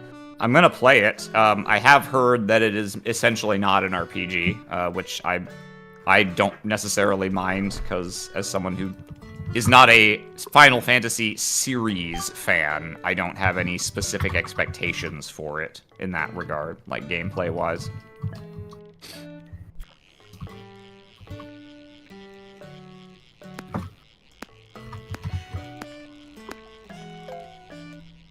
But yeah. I think I'm kind of... There was an era of my life when I was more interested in what JRPGs are generally selling in terms of their gameplay and their narrative structure.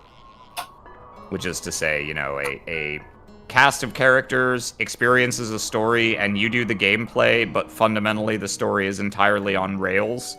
I think I was just more into that at another earlier phase of my life. I was also more into it aesthetically because I was much more into anime in general in like high school through college and a little bit out of college. There was like a 10-year period where I watched a lot of anime and cared about anime and was interested in anime for the sake of anime. And that's no longer the case.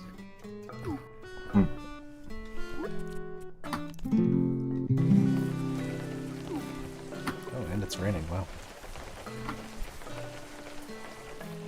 Now you can finally get the ring from the mermaid.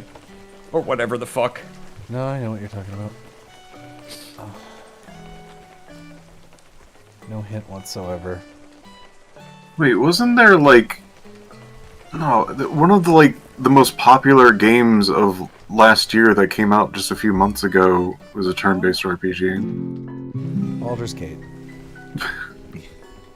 The fantasy, Fantasio, Metaphor. Metaphor, yeah. Yeah, I had just played 2 whole rounds of Persona 5 and I'm not touching another Persona adjacent game for like a couple years. Yeah, you're gonna wanna take your fucking time on that. I was also waiting because everyone's like, this is really good. I'm like, that's great, guys. Let me know if you get fucking bravely defaulted and it sucks at the end. And not to that degree, but I did hear almost universally near the end people go, man, yeah, this will not finish. Yep. The pacing of that game is weird. And it especially gets weird in the last third to quarter. Like, the last third in general, it looks to me like they cut a story arc.